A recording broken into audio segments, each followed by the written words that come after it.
I'm so glad he hopped on. Yeah, you have no idea, dude. Like, Dude. that was so funny. I feel like the podcast is like two different segments. It's like I should probably cut and be like, so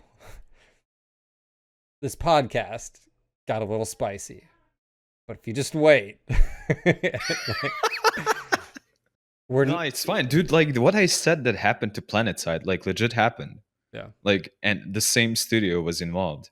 But as you've seen, Matt, like they even discussed it internally, but decided that that's not the best way to go. So Yeah. Well, I'm glad that that is the case. I'm really yeah, glad that that is man. the Because case. I was like, dude, it's a PR nightmare if you don't do it that way. And then Yeah. on top of that, but again, credits to he hopped on here, answered the questions. He literally got to the point really quick. That's good.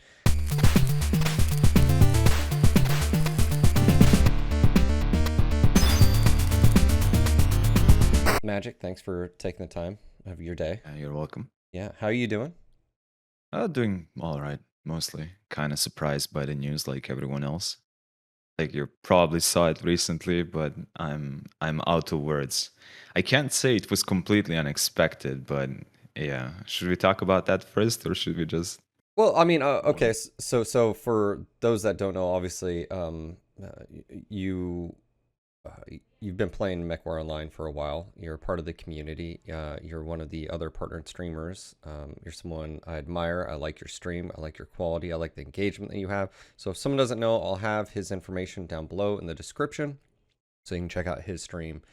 And hopefully this podcast won't be full of heresy. I can't. I hope I so. hope so. So I figure I had to get a graphic. You don't have a camera because the Emperor doesn't allow that for special operations, and I understand OPSEC. You know, you got to keep everybody safe. But so me and you have been talking over the past few years, interacting back and forth. Obviously, you can also include a Navid in some of these discussions and so forth. And one of the things me and you have been very intrigued about is PGI and the development of MWO and Mech 5, and then also the acquisition of PGI via EG7 and Ad Global 7. So, sort of recap for those that don't know, Ad Global 7, we'll just call them EG7, bought Piranha Games last year. When was that announced? I think it was announced. No, it was 2019, wasn't it? It was announced right when the initiative of MWO, right?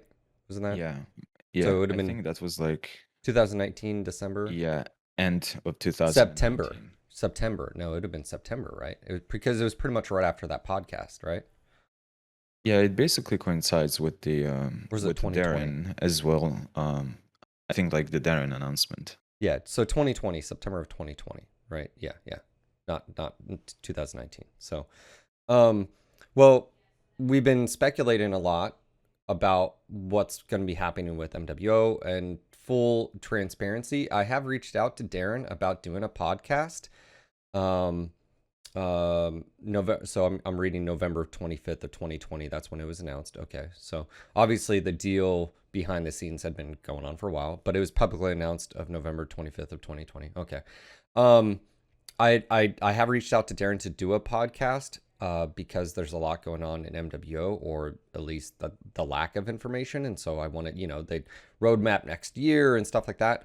I have been told that they'd be willing to sit down after January, but until then, I just figured I'd let you know that as well, Magic. So I have gotten a response back from them, and Matt, of course, and Darren were in my chat on Patch Day.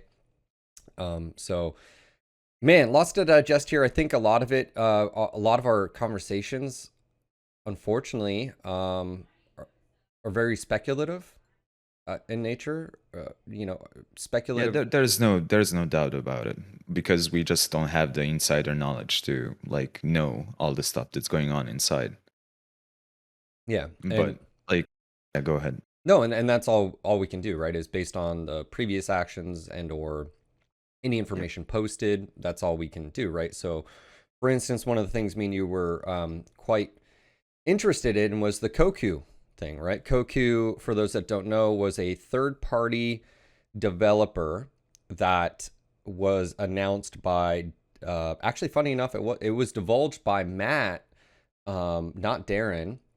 He actually dropped the name on my stream, and no one picked it up. And then so the Koku's out of Brazil, and they were tasked with providing Piranha Games feedback on how much development time and resources and money it would take for them to update MWO. And It was basically a co-developer team that was supposed to help Piranha work on the game yeah, in and the absence of their own like local developer resources. but then what happened? The price was too high for PGI apparently, and like the assessment took a while, and it was refused in the end. That's like all we know. Is that what does that surprise you?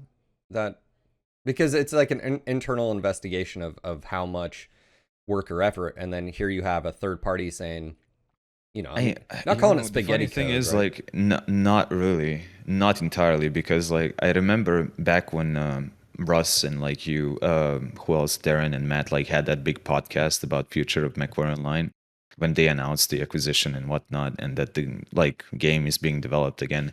They talked about possibilities about like even MechWarrior Online 2 and like developing the current MechWarrior Online.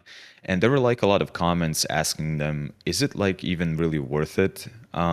Like trying, because most of their engineers have kind of migrated over to Unreal Engine. They're like deep in the work for Mech 5. So like a lot of questions were raised, like if even working on CryEngine was feasible at all, and if they're gonna be able to get developers to work on the game again.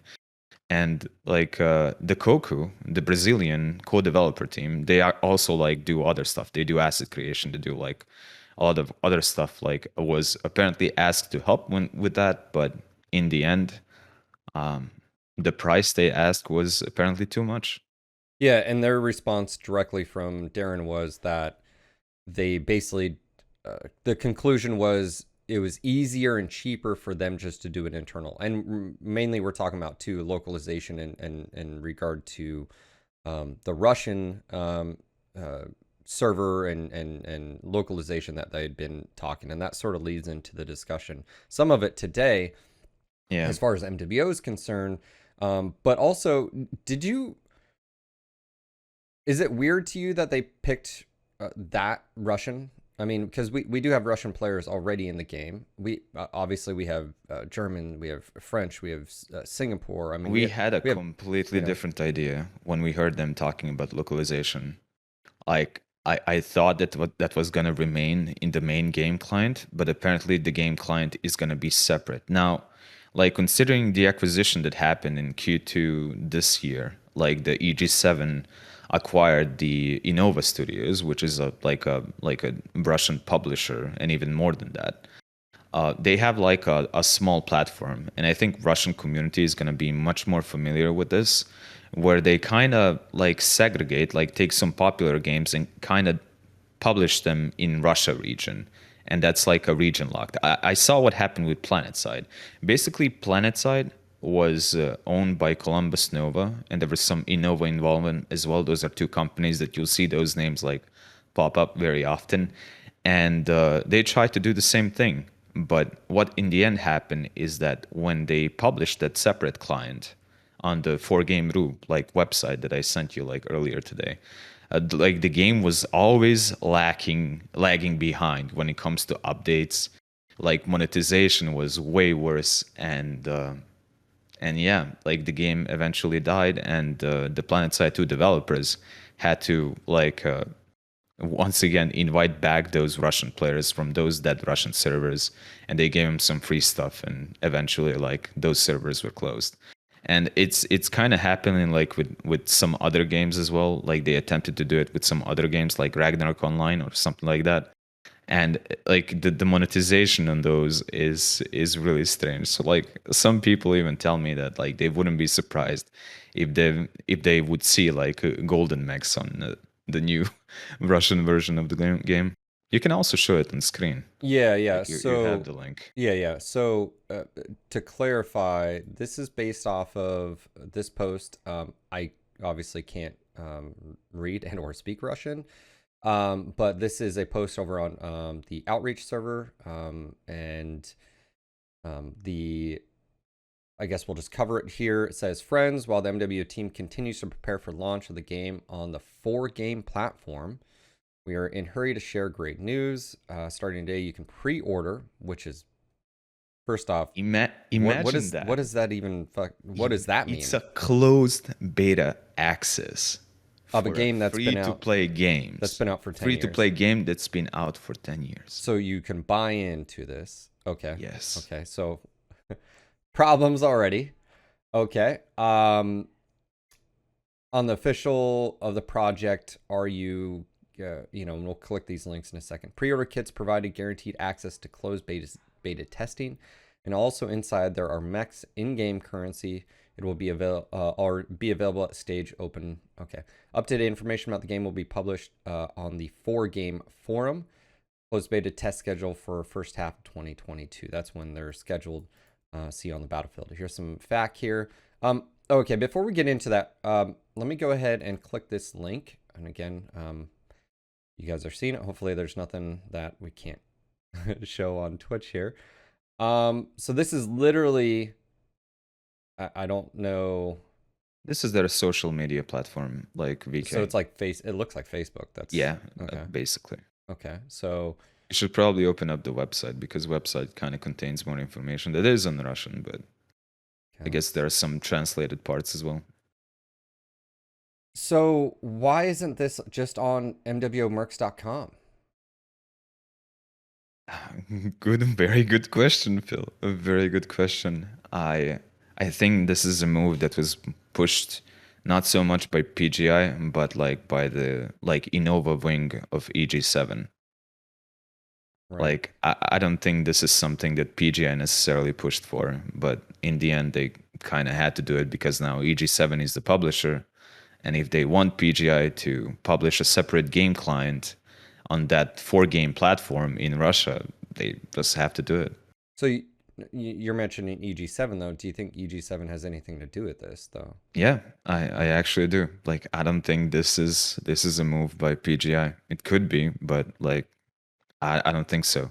This is the EG7 Innova part of the company basically. Oh, okay. So to clarify, okay, yeah. So this is actually a sister company of in EG7. EG7 acquired Innova I think in Q2 2021. So it happened this year. And they have you could go to that site 4game.eu and you'll see the other games that are available there as well. Okay. Wow. Okay. So this is all news to me. And again, it's one of those things that we wanted to talk about because I felt, well, when you wake up, and you check I check Discord. That's one of the things I wake up and I have messages from you and Navid going, oh boy. And that's what you wake up to. And I was like, oh man, okay, let's dive in. Let's see. So this is a different website, a different client for, I can understand a company saying, let's just say there's a company that offers services like this for game companies to branch into, but in different markets, right? I can understand trying to utilize them maybe, or, they're already established, then, whatever. But if they have a different game client, are they playing with us? No. So they usually not. The case, the same happened by the same company with PlanetSide. The servers were completely isolated from the main game. And the Russian community was playing, basically fighting against one another, yeah. But that doesn't make any sense. I mean, they were talking about just having a Russian server, not, hey, let's just put the Russians in a box and, hey, North America, because, this doesn't add game population at all. This, we already have North America, EU, and Oceanic, which Oceanic covers a pretty wide range. I was expecting it just to be just like that. It's like an RU, and you'd check the box, and now you'd be able to have those players already, part of the population. They wouldn't be advertising a separate standalone client, and it does mention that the game is limited to those regions. I think there is a screenshot that I've sent you. Let me pull this up. basically in which territories the game will be available. So no, there is not going to be any crossplay between like those regions and like regular MechWarrior Online client. The screenshot you sent me was about the Mech 5 stuff, which we will get into No, no, later. no. Higher. Look higher a bit. Here? Yeah, yeah. In which territories Okay. the game will be available? Okay. Yep, I'm here. All right, so let me just go ahead. In which territories is the game available? Access to the game is provided on the territory of Russian Federation, Ukraine, Kazakhstan, Belarus, Azerbaijan, Uzbekistan, Turkmenistan, Georgia, Armenia, Tajikistan. I'm gonna murder Moldova, Kyrgyzstan. Can I migrate my mechs from other platforms or servers? Which the only ones would be Like, would that even be a question if the no. games were, you know? Oh man. Okay, and then it says official community and the forum and the forum. I don't even know. Like this is horrible. Like this It is is. not like at all. It's funny. Like sometimes this can work with certain games. Like sometimes this can actually work with certain games, but they have to be like omega popular. Like I'm talking about like World of Tanks, Armored Warfare, and like stuff like that. But this is not gonna work with MechWarrior Online. Like what? Like straight up. Like you can even see like on the that social media group that you posted, like people even in Russia are kind of like fighting against this. They're calling it out. Like this just seems like a big waste of like someone in chat's pointing out, big waste of money. Like this isn't. And now, granted, to be fair, this news we just found it. I will send a message to Darren to ask for a response from an official response. But is this one of the first public viewings that we're seeing of new ownership basically grabbing the reins of PGI and the product they're in? Is this the first, like, because now we don't know for certain if that's the case, but you're saying Enad Global 7 bought Nova, right? Yeah, And now it's it's one of the using their companies that's under platform. their wings. Yeah, It's on it's their platform. So basically it's saying now you can only download this client on this platform, on this the and it's going to be separate, and that's what basically you're saying is like this is yep. um that's crazy, man. So you're saying there's comments of people pushing back again. I don't um so this wouldn't involve player numbers from Steam, Nope. and we already have population Separate from the issues. Steam client. So this does nothing Exactly. for the game. This would just be what does this add? What value added? Like what does this do for MWO? Like I feel like it's is it just a cat? Like I don't like to use cash grab because I feel like that's used all the time. Like it's like ooh gotcha, But like, do they think there's a large enough audience where like this? I just think it's tone deaf, like in a way. Like I don't think like even the Innova guys might be familiar with the MechWarrior audience. Do I think that the MechWarrior audience is like of that size in Russia? That like this game is going to be popular? No, I don't think so. Not even the Russians Well, think so themselves because they're like better competing games that are yeah, fighting for their time and money. yeah, because some of those individuals are part of the Cauldron that we've talked with. That I know when it got brought up, about localization and that Russia was picked. I remember asking him. I was like, you know, do you think? And the response was, and this was from Dario. Is that correct? And someone else that they were saying is the Russians already play the game. Like we don't need they're already here. He was like it's sort of Yeah, confusing. you might be mixing Daenerys with Oh, Dario, Daenerys. Okay, sorry. but he's not Yeah. in the Cauldron as well. Okay. Well, no, someone was talking about it though that had made the comment of the Russian community is already playing the game. They even have on the forums, the actual official forums, there was even a section for different language. Yeah, so it's right here, international. Like you already have it on the forums. Like this is already a thing. So That doesn't make any sense. To then have a separate, and then on top of that, the microsystem, what's really confusing here is this is a completely different. So now it's like having RMWO and R outreach. And you're gonna like, I'm not sure what's gonna happen with the development of RU MechWarrior Online, but I remember in the case of Planet Side, like some stuff had to be done by the original devs, and then they had like some devs working on a separate client, but like much less experienced and much less familiarized with the game itself. So, like I said, the problem was between the Planet Side 2 regular and the Planet Side 2 like CIS region version is that like the one game was constantly lagging behind the main game, and like the monetization was completely different as well in a worse way. And I guess we need to continue to go down this part. It says, I love how cool, right? um, yeah. The purchase, how will I enter closed beta? The purchase of any 3 pre-order sets is guaranteed to give access. So you have to pay money. You have to pay money Yes. to buy into a closed beta of a For a game that's been out 10-year-old for free 10 game. years. Yes. The purchase of set for access to CBT is possible until its very end, i.e. it's possible to get CBT on the last day of the stage. At the end of the CBT, it is planned to wipe servers. The injection of the items from purchase sets will occur during open beta testing. There's a small chance to get into closed beta testing pre-registering. That's it. When will the game be released? Release schedules for the first half of 2022.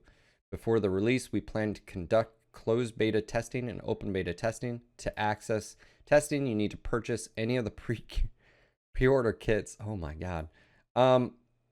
The exact dates will be announced later. Can I transfer my mechs from other platforms? No. If you have previously played MechWarrior Online, you'll have to start your journey from the very beginning. The VK group used to dedicate to another game because since yesterday it's clean and there are already 53k members in it. The pre-orders have, and this is what I want to talk about.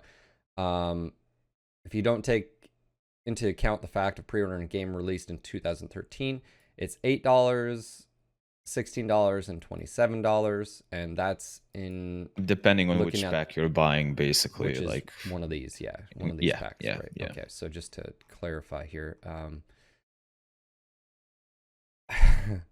I didn't realize this conversation was going to take the turn it did. Like I had no idea.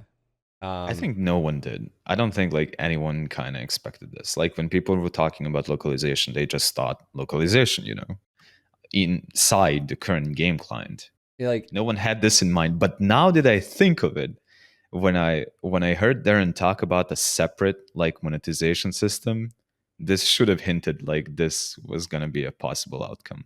But let's talk about this though, because like, does it make sense? Like World of Tanks doesn't even do this. Like, and they have a huge presence in Russia, in Europe, and like you don't have a separate, complete pool of players. Like that's why I'm trying to wrap my head. Obviously, work is going to have to be done to a client, right? That's I'm trying to wrap my head of. Yeah. In their defense, it would be one thing if it didn't require any work, but we know it's going to require all the work. It's going to require UI changes. It's going to require voice acting, right? Because they're going to have to change that for like all this stuff. You're like, so in my head, and then on top of that, because you'd have a different server, you're going to have to set up server art. Like just as much work is being put into this. Then why not even if I think just about events, like someone would have to replace Matt and do events like manually on that client. And there's like some stuff they advertise Solaris, and they even advertise competitive mode in the new game. So they're carrying like all over that with no idea if it's even gonna be populated enough to be a real thing. Like I'm just trying not to be hyperbolic here. I'm trying not to think of the worst of PGI here. Like that's what I'm trying to do. I'm trying to give them the benefit of the doubt. You know, maybe it's you who should be doing this, but and I should be the bad cop and you be good cop. But like legit, like because you know, obviously I used to work for them, so I don't want to like come off as like you know. But it's like, where's okay? So where's the positive in this? Let me ask you: do you see any positive in this? Once the Russian MechWarrior Online server shut down, we might get a population influx. I think that's it. I don't even know, man. Like, I feel like it's like this is exactly opposite. And again, this goes against every bit of work Darren and Matt have been doing for the past year plus of Like I said, I don't think this is their decision. Like I legit don't think this is their decision. like I I don't think this is Innova and EG7 like pushing this on PGI for whatever reason, and PGI but either not being able to decline it or accepting it. how like again, but how out of touch like do you have to like like because this reminds me, if you will, this reminds me of Go ahead. mobile market. That's what it reminds me of. Like, you know what I'm saying? Like, you got to buy into this, and you gotta pay. It's like this stuff's already free. It's a free to play freaking game. So why would you charge people to get in? But then it's like, so I have nothing positive to say here. Like, but this goes against every single thing that's been told to the community in the past year. And if this is out of PGI proper's hands, if this is EG7, which obviously now we know because you mentioned Nova is a sister company, right? That Yeah. this changes everything because this is the first public, because we don't know inner workings behind the scenes, Mech 5 and so forth. But this would be the first public, in my opinion, overstep by EG7 proper That we've seen so far. that we've seen so far. I mean, I kind of speculated. Like we remember the IGP era of PGI and the stuff they kind of pushed on them, and I yep, feel like gold this is the mechs. first step that EG7 is like taking as a publisher, like active step to guide PGI in a certain direction, and I don't feel like it's good. Okay, so we've talked about what's happening. I'm trying not to give too much of my opinion, guys. I'm trying not to be too negative, but I'm just being honest with you. We're just reporting on the news. Again, this was dropped on my lap earlier. Literally, I woke up and I saw 2 messages from. I'd like 7 messages from Magic and a few from Navid. So here's the question. Like, obviously they haven't gone through with this, so this looks like 2022. Like, this has to be full stop. Like, this has to be full stop. You need to like something like this is not acceptable, like, at all. Like, I can't even wrap my head around it right now. I'm not even on my second cup of coffee. Like, it's Like I like the main thing that kind of worries me, and you probably saw that other post, is that like in the EG7 document that I've sent, you can also look that up. It mentions that the PlayStation 5 underdelivered, and that the resources from Mech 5 are kind of slowly being pushed to other projects what under the page EG7 wings. what page Uh, was that on? Because just you we do can, have, I think, like the one document that I've sent to you. well, Uh, we have the the and quarterly. yeah, just type return of MechWarrior 5 Control F and you'll find it. Control F return of MechWarrior. Okay. All right.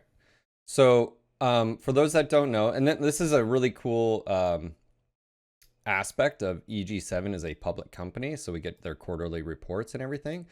Now, before we continue, this is all again.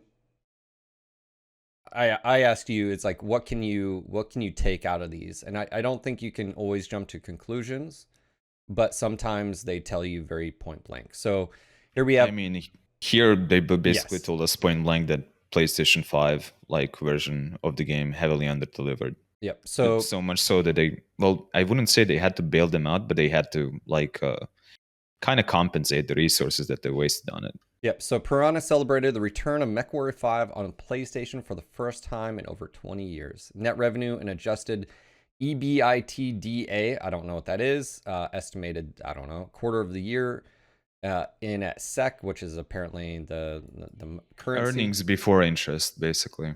47.6 million.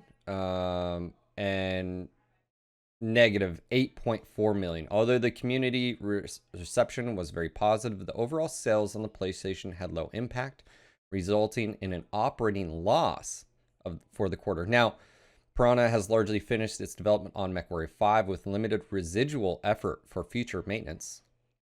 In Q4 2021, as the team further ramps down on MechWarrior 5, the plan is to fully utilize Piranha's talent team to staff various key projects for the group, such as Lord of the Rings online update. There we go. So that's what That's they're one working of the that's one of the projects. Wow. Okay. So there's a lot to break down here. It said resulting in an operating loss for the quarter. So, like, I'm not. And it's finished developing. Are we not going to get a third DLC? Future I maintenance? think like the third DLC is gonna happen. They're just kind of winding down the development of the game. Wow. Okay. So, and this is me and you sort of predicted this though, as far as the Mech 5 stuff. Yep. We've talked about the only question was like where those developer resources are gonna go in the end. Like there's still that new undisclosed project that they're working on, and then there is MechWarrior Online now. But what we don't Because know, we don't know. And to clarify, they do have another game that. So Piranha Games announced that they're working on something. But what we don't know, in lieu of this information as well, we don't know if it's just PGI alone is working on the project, or if they're also working with a sister company on a project. To be fair, we disclosed. We don't know. And what I always said is, if they're working on something else, what's in their wheelhouse? Obviously, MechWarrior Online is a free-to-play title that's sort of based on, as far as the marketing models is old, but that's what their strength is. Doing a storytelling game is not their strength. I.e., even Russ saying on Twitter, in interviews, we need to improve our story, telling, experience. And then they won the Canadian Storytelling Award, which was ironic. Literally, it was like that day.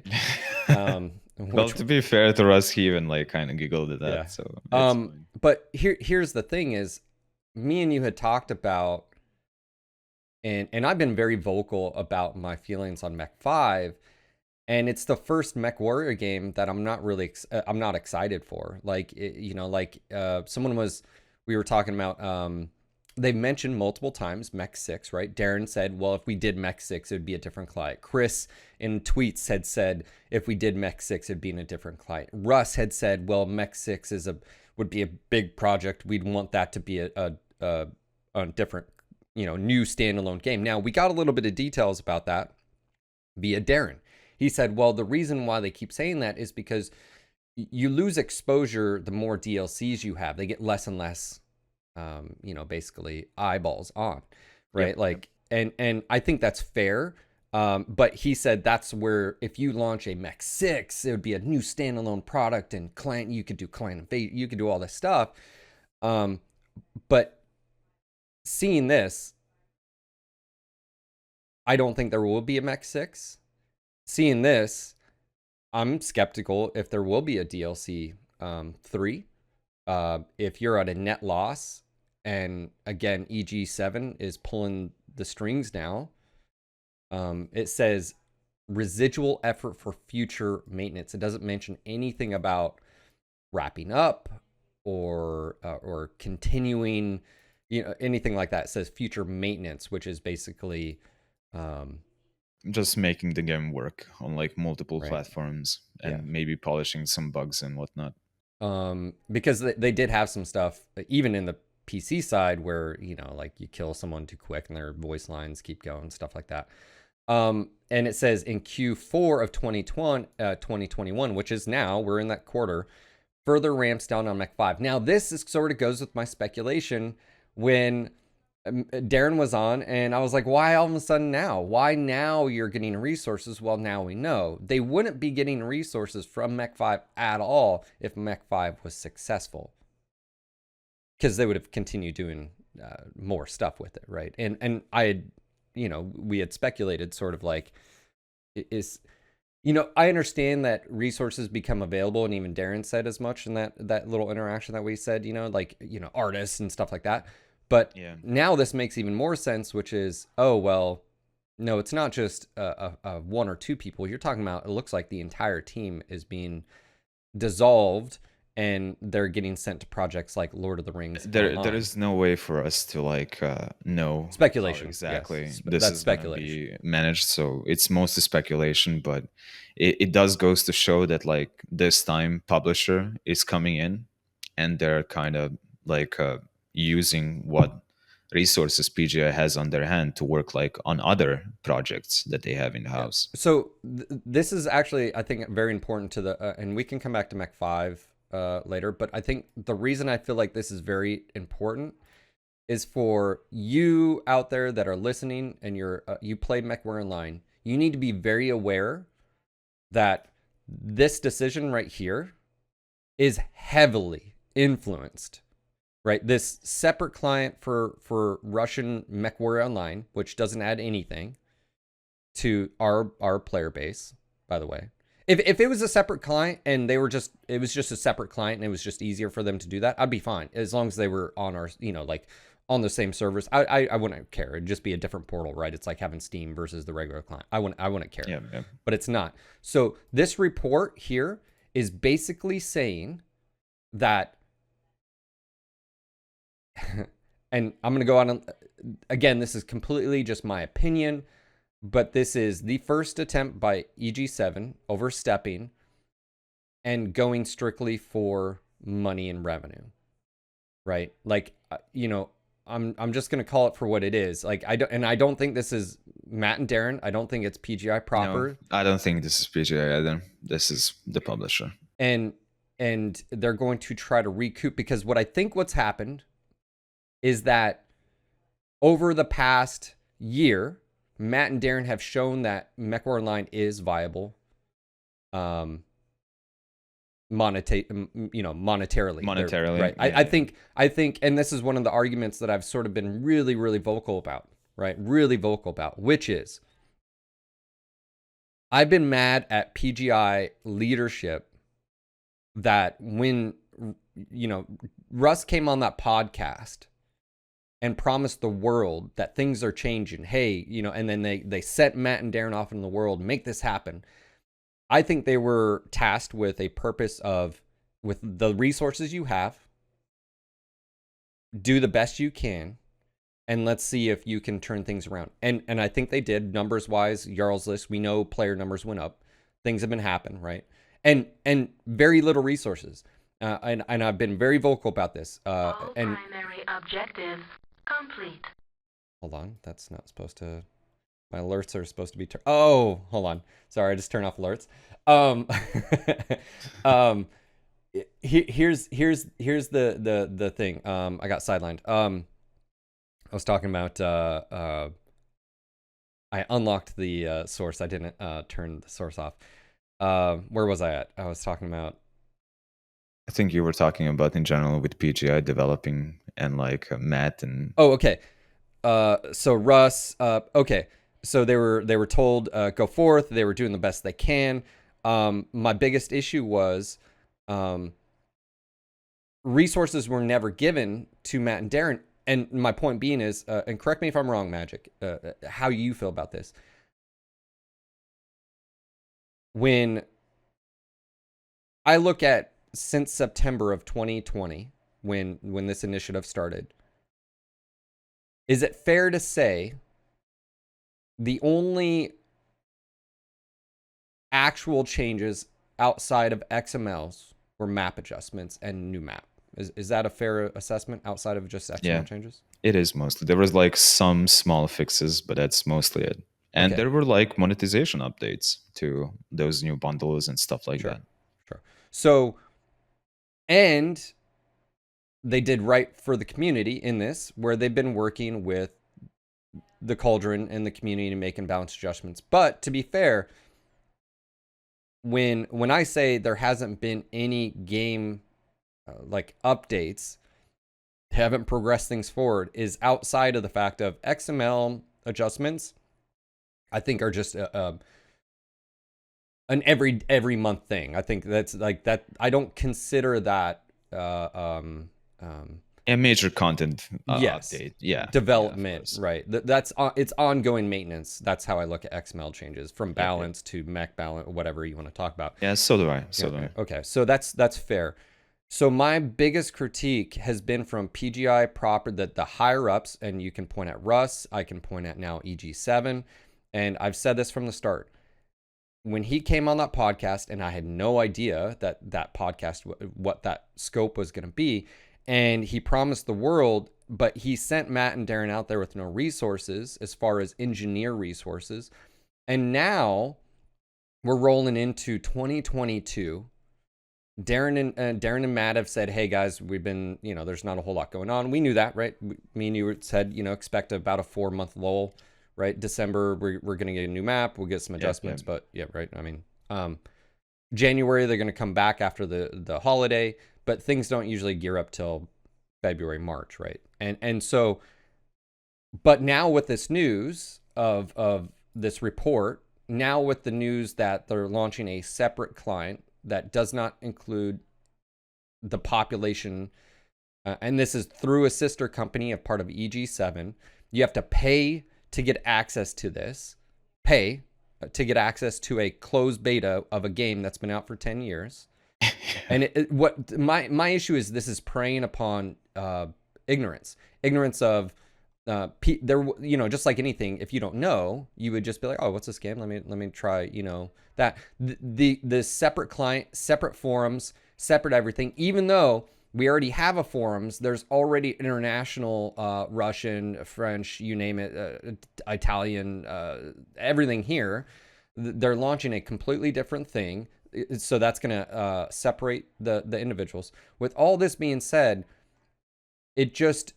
I'm wondering how much control Matt and Darren will have after 2020. I don't know. I know this is gonna siphon off some resources from the development of the game. Like, I don't see like a Russian studio working on the separate game client. It's gonna have to be some of the like in-house PGI resources. They will also declined Koku.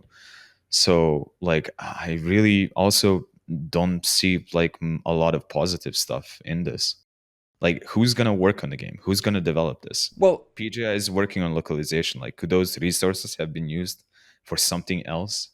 Well, and so we already made that comment. Is like they're actually going to have to do development to get this new client up, which this is not a new engine. Yeah, some people are saying that this is MechWarrior. No, this is not MechWarrior Line 2. But they're going to have to use engineer resources to do this, which is you could have just used those in the main client you already have, using the forums you already have, using instead of I guess maybe you have to have a social presence on a different platform, sure, but like, you already have this website. You already have this now, but now you're going to, to me, it doesn't look good.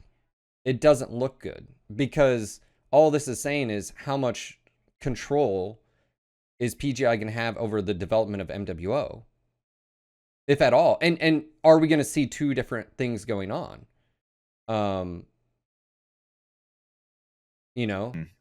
So someone is saying that, it looks like it might posted a Reuters article saying that foreign tech firms will have to be represented in Russian soil by 2022, but I still don't feel like that's the main thing. It could very well be, but like, I don't feel like that's the main thing. Like, but Russians are still gonna be able to play like on the main client. Yeah, that's what I'm saying. That doesn't make any sense. You could still have the servers there. You could go through this company and just have the client, like, I don't think that makes any difference, like, as far as that's concerned. I think this is a deliberate attempt. That's like them saying, hey guys, we're going to be announcing a new service in I don't know, you name it, China or something. I can see the exact same thing happening here with like a Chinese client, that they would have to have a completely separate built, blah, blah, blah. And if you, again, I just feel like this just goes against everything. And I have a lot of concerns, and I didn't go into this conversation having these concerns. I had no idea that it was going to be going down this road. And so we've talked about MWO, the future of MWO. I don't know anymore. Like obviously I've been sort of distancing myself for the past few weeks anyways, playing other games, been really enjoying it. But like, I don't even... I still feel like some developer resources are going to get assigned to MechWarrior Online initially, but what I'm unsure about is how much this is going to eat away from it. Like how much this is going to impact, because now you're going to have like two separate standalone clients with like separate player base, and you'll have to update them both. Like I've already seen this happen in the case of PlanetSide. PlanetSide had a similar story, like the same company kind of walked in, they pushed like the separate client. The like PlanetSide 2 servers were not populated enough, and eventually the game server shut down, and that was pretty much it. Innova was the company that has that. Like you can type forgame.ru on the website, and you can see the catalog of games that they have on that service. I'm just seeing if there's any other mentionings of MechWarrior. It's interesting just because obviously it confirms. I mean, like the Lord of the Rings is like one of the titles from Sony Online Entertainment, if I remember correctly, and then like that got transferred over to Daybreak. So like that update that's what kind of surprised me a bit. Well, like, yeah, okay. We did hear from PGI before that like there is a possibility of like other developers like working on the game, sure, and helping them out, but it seems that didn't really go in our favor. Well, it's actually now in reverse. Like PGI is going to be working on other projects within the company. Well, here's the kicker. I'll say it. I now quite like. Of course, I'm not gonna be one of those internet nerds that is like, well, if I buy this, you shouldn't use that money for other projects, right? Like that's not how a business works. They have multiple different things here. But now you do have to basically realize that if you go over to, I'm just being honest, guys. This is just reality.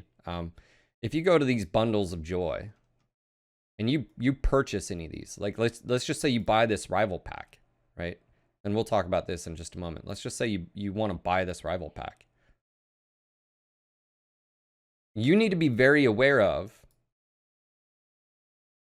the bigger picture. And that's one of the things me and you were talking about, which is, and this sucks. It's not like this money is going to go directly to the PGI crew that's been developing and doing a good job with MWO. I can't, there's no way, I'm not going to sit here and say that. So then it's like, this should influence. I don't know, man. That's like I said, this is completely separate from what I thought. That I thought it was just going to be okay. They did these servers or whatever, but there's bigger implications here. There's way bigger implications, yeah.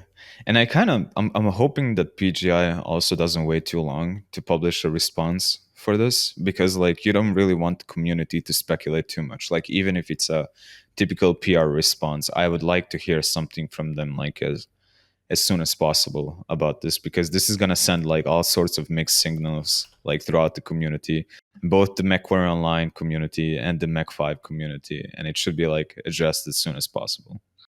Yeah, because I mean, again,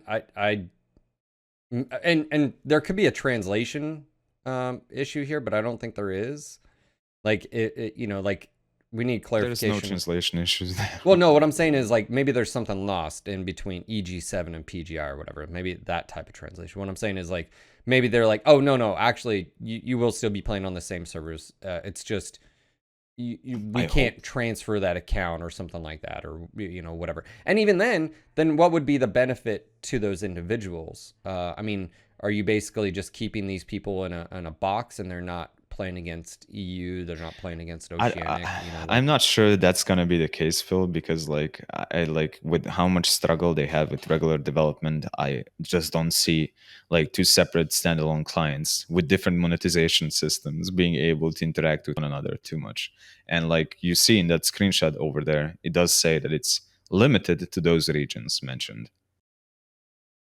Like I just don't see that being the case. Like that was my initial impression. Like I thought we were gonna get like Russian servers, we're gonna get Russian localization in the game, and then this. And then they could branch out from there and do German, do French as well. Exactly. Yeah, I mean that's what we were both expecting. So that's not what we got. We're getting, and this may change, but like this has to be like whoa, like this is shady. Like, hey, Anad, you're asking people to pay, like, what? Like you're like, I just can't understand. It's a free-to-play game, and you're asking people to buy into a closed beta testing. You should be asking everybody to just do it for free. That's what you should be doing. There's no way. Like, I just don't even. I think like your reaction is pretty much like aligned with the rest of the people. Like everyone is scratching their head, why is this happening? But like I said, until we get answer like from PGI, like I don't know. But we already know that like 4game.ru, like that platform, kind of does this with other games. Sure. Some to more like right now, if you go to that website I listed, you can see like MechWarrior Online listed there. When it comes to like one of the games that's on the platform. But it's skeezy. Oh wow, they're at the very top. Yeah. But it's skeezy to me. It's not only skeezy, it's preying upon people that just don't know, right? Yep.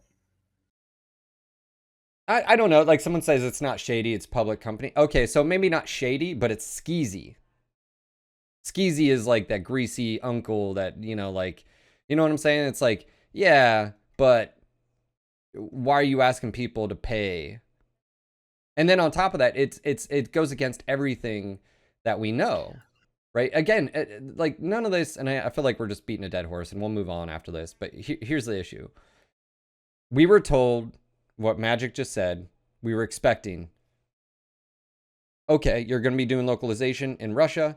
Those numbers of people will be a part of the community and interact, and cool. You get your UI, you get your stuff like that. Blah blah blah. But that's not what we're getting. Unless we get, and again, we need clarification from PGI on this, because if it's not kind of skeezy, it's very skeezy. Right here, this is the skeeziest part. You are charging someone,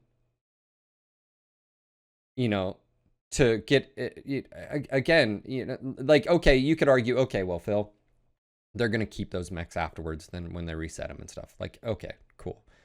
But why are you asking for someone to close beta test the game? It's no, you should be saying, hey, we're going to be opening a server. We could really, I don't know.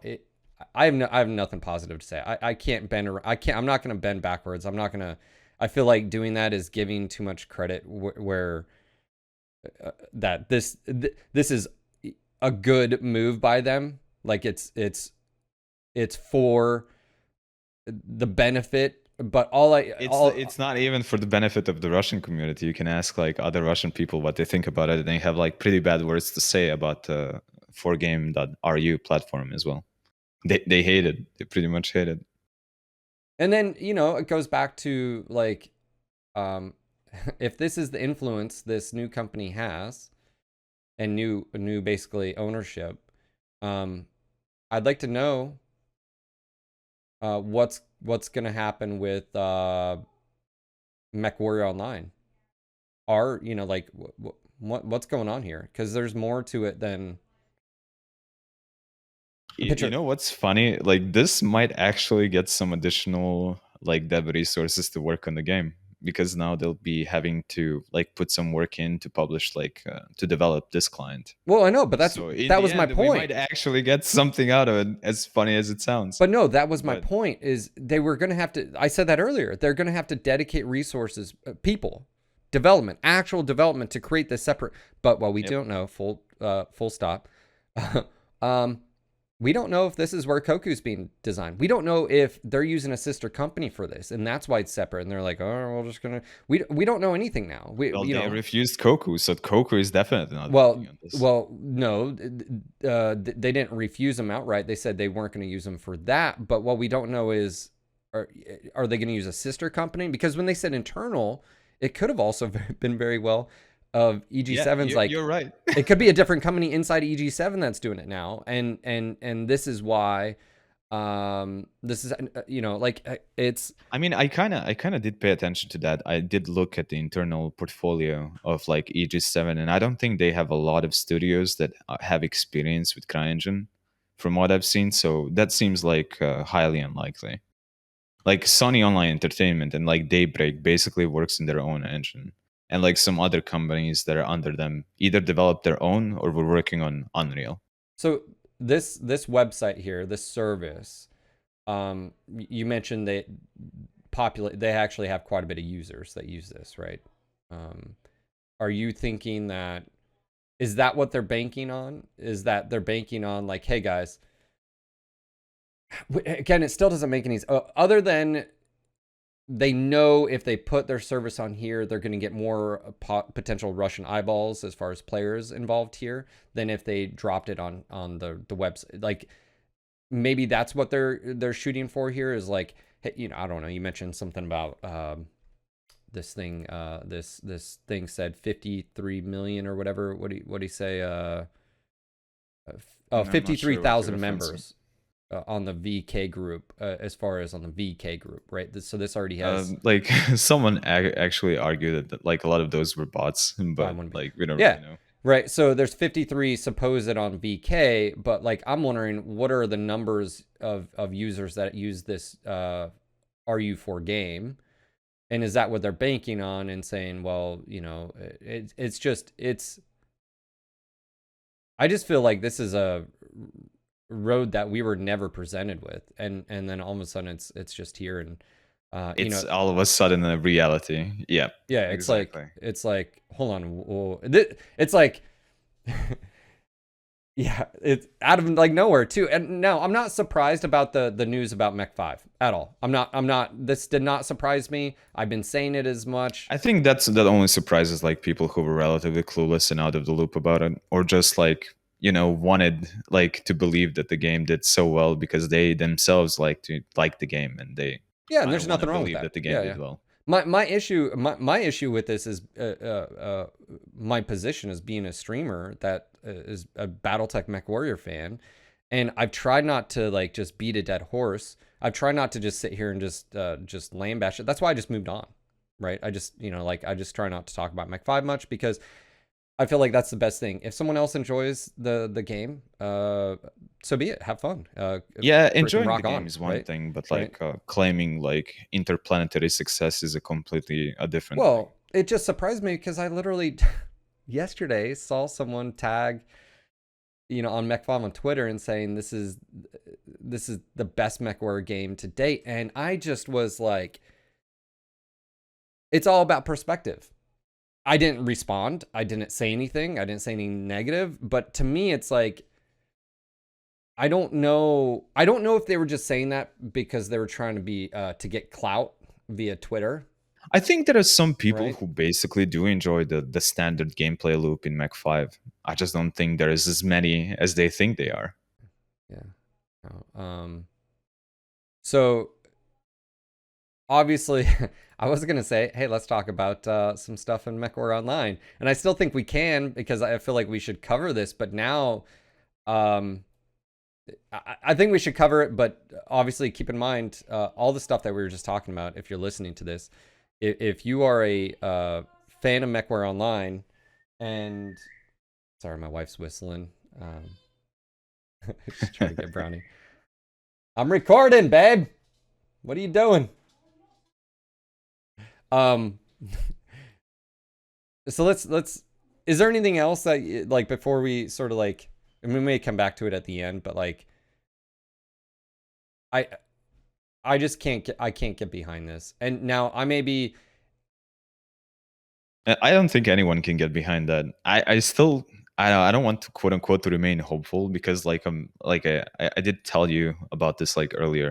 I'm not someone who likes to paint reality in like either like black or pink brush. I just see it for what it is, and like if I can see something positive in it, I'm not Sure. gonna say. But Sure. there's still like that aspect. Like they are assigning developer resources to work on this, and we might get something out of it, even though this game is going to be a completely separate client. It's basically preying upon like unsuspecting Russian community that doesn't really know like about the MechWarrior game that is already available and is like playable and they can play it. But why split resources? Like even if you do, you're then like this could all just go to the fucking MWO client. That's my issue. Is like this makes no sense for me on the outside other than it's that platform. It's that platform. They want to push it on that platform, and that's pretty much it. I just don't like it almost reminds me a bit about EGS like initially, but not in the same sense. it reminds you of like IGP? No, Epic Game Store. Oh, okay. Yeah. They want the game to be on their platform, and they're pushing for it. Do you think they're paying for it? I don't know. I'm not so sure. We don't know like exactly how like the internal stuff between like EG7 and PGI works and other companies. Well, someone so someone listed that Russia that you had to have if someone posts that link, but they were basically making the point that it had to have a physical presence or some type of there. But I'm like, does that mean it can't have any connection with another but that's client? not really the case for a lot of other games. But what about World of Tanks? They have, so like it does not apply to them. Like like how does that, Once again, like I want PGI to respond to this. They should clarify it as soon as possible. Also, if I can ask, because I don't know, the whole idea about localization too was pricing, right? That like $20 here and $20 in Russia is not the same. Yeah. And basically that's sort of the premise of a lot of this discussion is like, if you're going to ask someone who lives in rural Russia to drop $20, and it's the same thing what happened with Twitch with localized pricing. It's not a new thing. Not a bad like thing. Steam does it, like a lot of other platforms, but even Epic Game Store does it. Like it's not really a new thing. Like that completely makes sense, but like to have like a completely separate client, it's absolutely disastrous. And and like I said, I'm trying not to just like, I'd like a response. I agree. That's from yesterday. Can you? There's more. Thank you. But all right. So a lot of news. Obviously, if you're tuning in or you're listening to this, let me know what you guys think in the comments. Obviously, me and Magic, it's like we need more information. We need a response, official response from PGI. I don't see them saying anything that would encourage us, because like this is already set in motion. Like this is already up. They're already taking pre-orders for a closed beta in a different client. Yes, and exactly. Like they're already, like this is already a thing. I don't know, and it's funny because like has there? I mean, this wasn't even announced to us. This was not really told to us. That's what I was about to say. Any means, right? Like I checked the MechWarrior like page, Twitter, everything, right? Is there anything that they've stated? Like, is there any official news? Just bundles of joy. So, clan new player packs. Again, we can talk, but like to me, what this is saying is like they launched it with any fanfare. I don't think that's like trying to be dubious or whatever, but I mean, maybe it's not something malicious. Maybe they just didn't prepare a statement about it yet, and that's like also. What if PGI isn't the ones, like you said, have no control over this? very possible. Like, I So don't think PGI was the one who published the information on the site. what is Innova exactly? Catch me up on that. Are It's they like a in-game. It's like a game publisher, but mostly focusing like on the CIS, right, like region, those countries that you listed over there. okay? So it's a publisher. So my And they have experience. their own like platform, and they want the game on that platform. So my experience with publishers was a mixed bag. There were some really good people, and then there was some really, really just I wouldn't say bad. I would just say they had no connection with the IP. They had no connection with marketing and PR. And I don't know how this company is, but so I just wanted to clarify. They are a publisher. So now MechWarrior Online would have, what now I'm wondering is, are we going to see them move into regular MWO on the North American side? Are we going to see some, like, you know what I'm saying? Like how? No, No? like I'm not sure I'm following. Well, What exactly? What if Innova becomes the regular client publisher and No, starts it's making not going to calls? become the regular client. It's not gonna happen. Strictly, are you? Okay. Yeah, Okay. yep. All right. Well, that's a lot of freaking. That's that's interesting. I've been taking a break from MWO. I think sometimes that's healthy to do. Yeah, it is. It right? is. Yeah. And one of my big things is I'm too passionate of a fan, right? So like I've taken a step back. We've been playing Cyberpunk, which has been absolutely phenomenal. I feel like I need to do a podcast or review or something like this. It's been absolutely a blast. That's also a funny thing, and I think I spoke about this with you earlier. Like, I played Cyberpunk like back when it launched, and I didn't experience like any of the bugs that people were like kind of listing, like very few of them. Of course, I had the problem with the police system, but that hasn't really fixed yet so far. But like the story, and like even something that I didn't think was gonna be that good, the gunplay, like I enjoyed both of those, and I was really happy with the game overall. Yeah. Like, but yeah, go ahead. No, I was gonna say I've been I sort of have to explain because I've had some comments on my YouTube channel like, hey man, it's a little worrisome seeing you not stream MWO. And I'm like, I get that. But also, too, is I made a video about that, the future of MWO. And now I honestly don't know what to say. The future of MWO. Like, the future of MWO, right? The whole premise was, and the reason I bring this up was, I said as much. I said 2022, in my opinion, is the pivotal year for MechWarrior Online, and it's oh so fitting that December 17th of 2021, we're not far away from 2022, you send me information about this separate client, separating the community even more in buckets. It looks very skeezy to me, closed beta, they're charging people money for this. It's not benefiting the current community at all. It's not what Darren sort of set, or at least what his expectations were, and it just sort of puts another like thing in my brain basket of I have some very large concerns for MWO, and my biggest concerns with MWO in moving into 2022 are resources, and me and you have talked about it, and which is let me clarify to back up. If you have no idea what resources are, I'm talking about people, development, devs, engineers in particular, engineers to say, oh, hey, you want a new skill tree? We can do that. Let's go. And you want a new, you want to do scale. We need more than one artist. You want a revamp of faction play into something. Well, you need engineers. You need, everything, right? So when we say resources, and going back to where my biggest gripe with PGI proper, the leadership, is the lack of actual, obviously Darren, the last time we talked was him saying, well, resources coming back to MWO that haven't been here for years, right? Well, we know why that is now. It's because Mech 5 failed financially. And I think that's a little bit too strong of a word, but like it definitely underperformed on like certain platforms okay, where they were yeah. expecting like Lost money, big sales. Yeah. and well, it failed in the sense of it's their.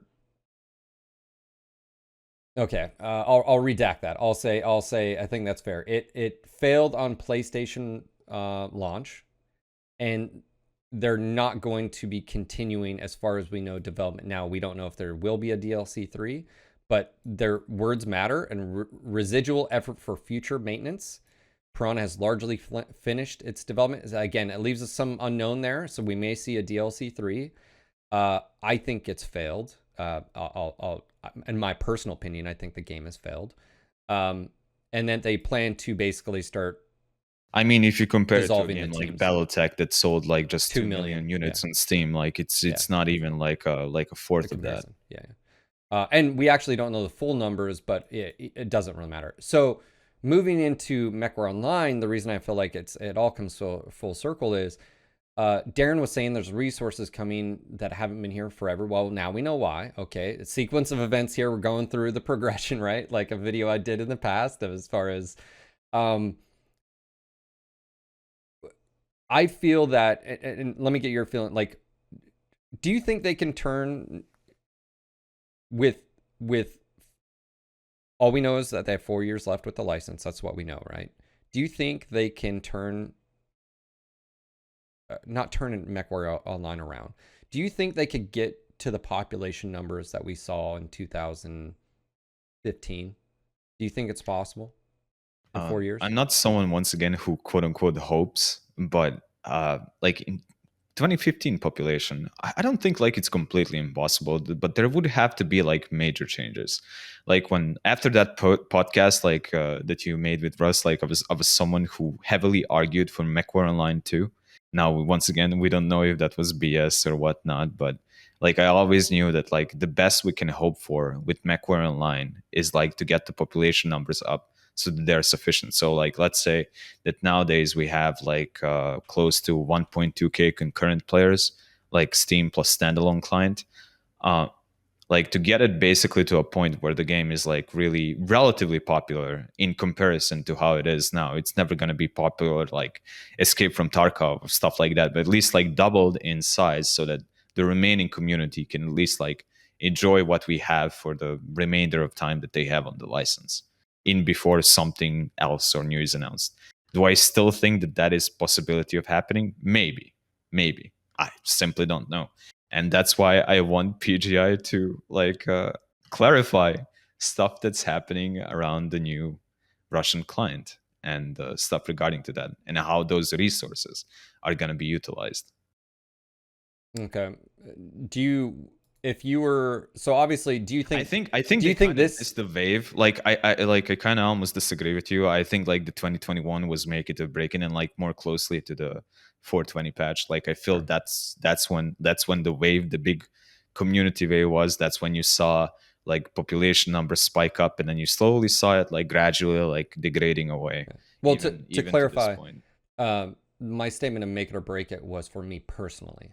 Yeah. Like in 2022. Yeah, I'm talking about the game. Like from a content creator perspective. Right, because me and you had talked about it, right? The podcast, and for those that don't know, that podcast was a little bit of a bombshell for me too, because I didn't know going into that. Also, I didn't know that Darren he literally didn't tell me. Like, didn't tell me he was coming back. Little shit.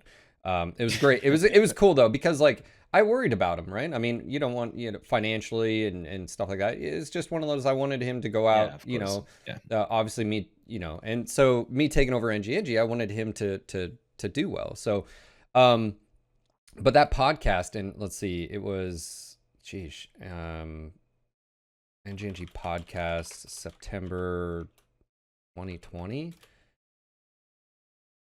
I don't remember which one that was, but like maybe just type Darren on your channel and you're gonna find it. Yeah, I don't know. I'd have to look. But my point being is like okay. Do you think this is more important finding out about like the future as far as the Russian stuff that we've been talking about, or do you feel like Do you feel like there's any The success if they go development down this must road? be interlinked to some extent, and that's what I'm curious about. Do Like you how think? much the development is interlinked between now the separate like Russian standalone Gotcha. client and MechWarrior Online. Well, it feels like you'd have to do two things at once then. But let me. Do you think there's? Do you think they could succeed at all?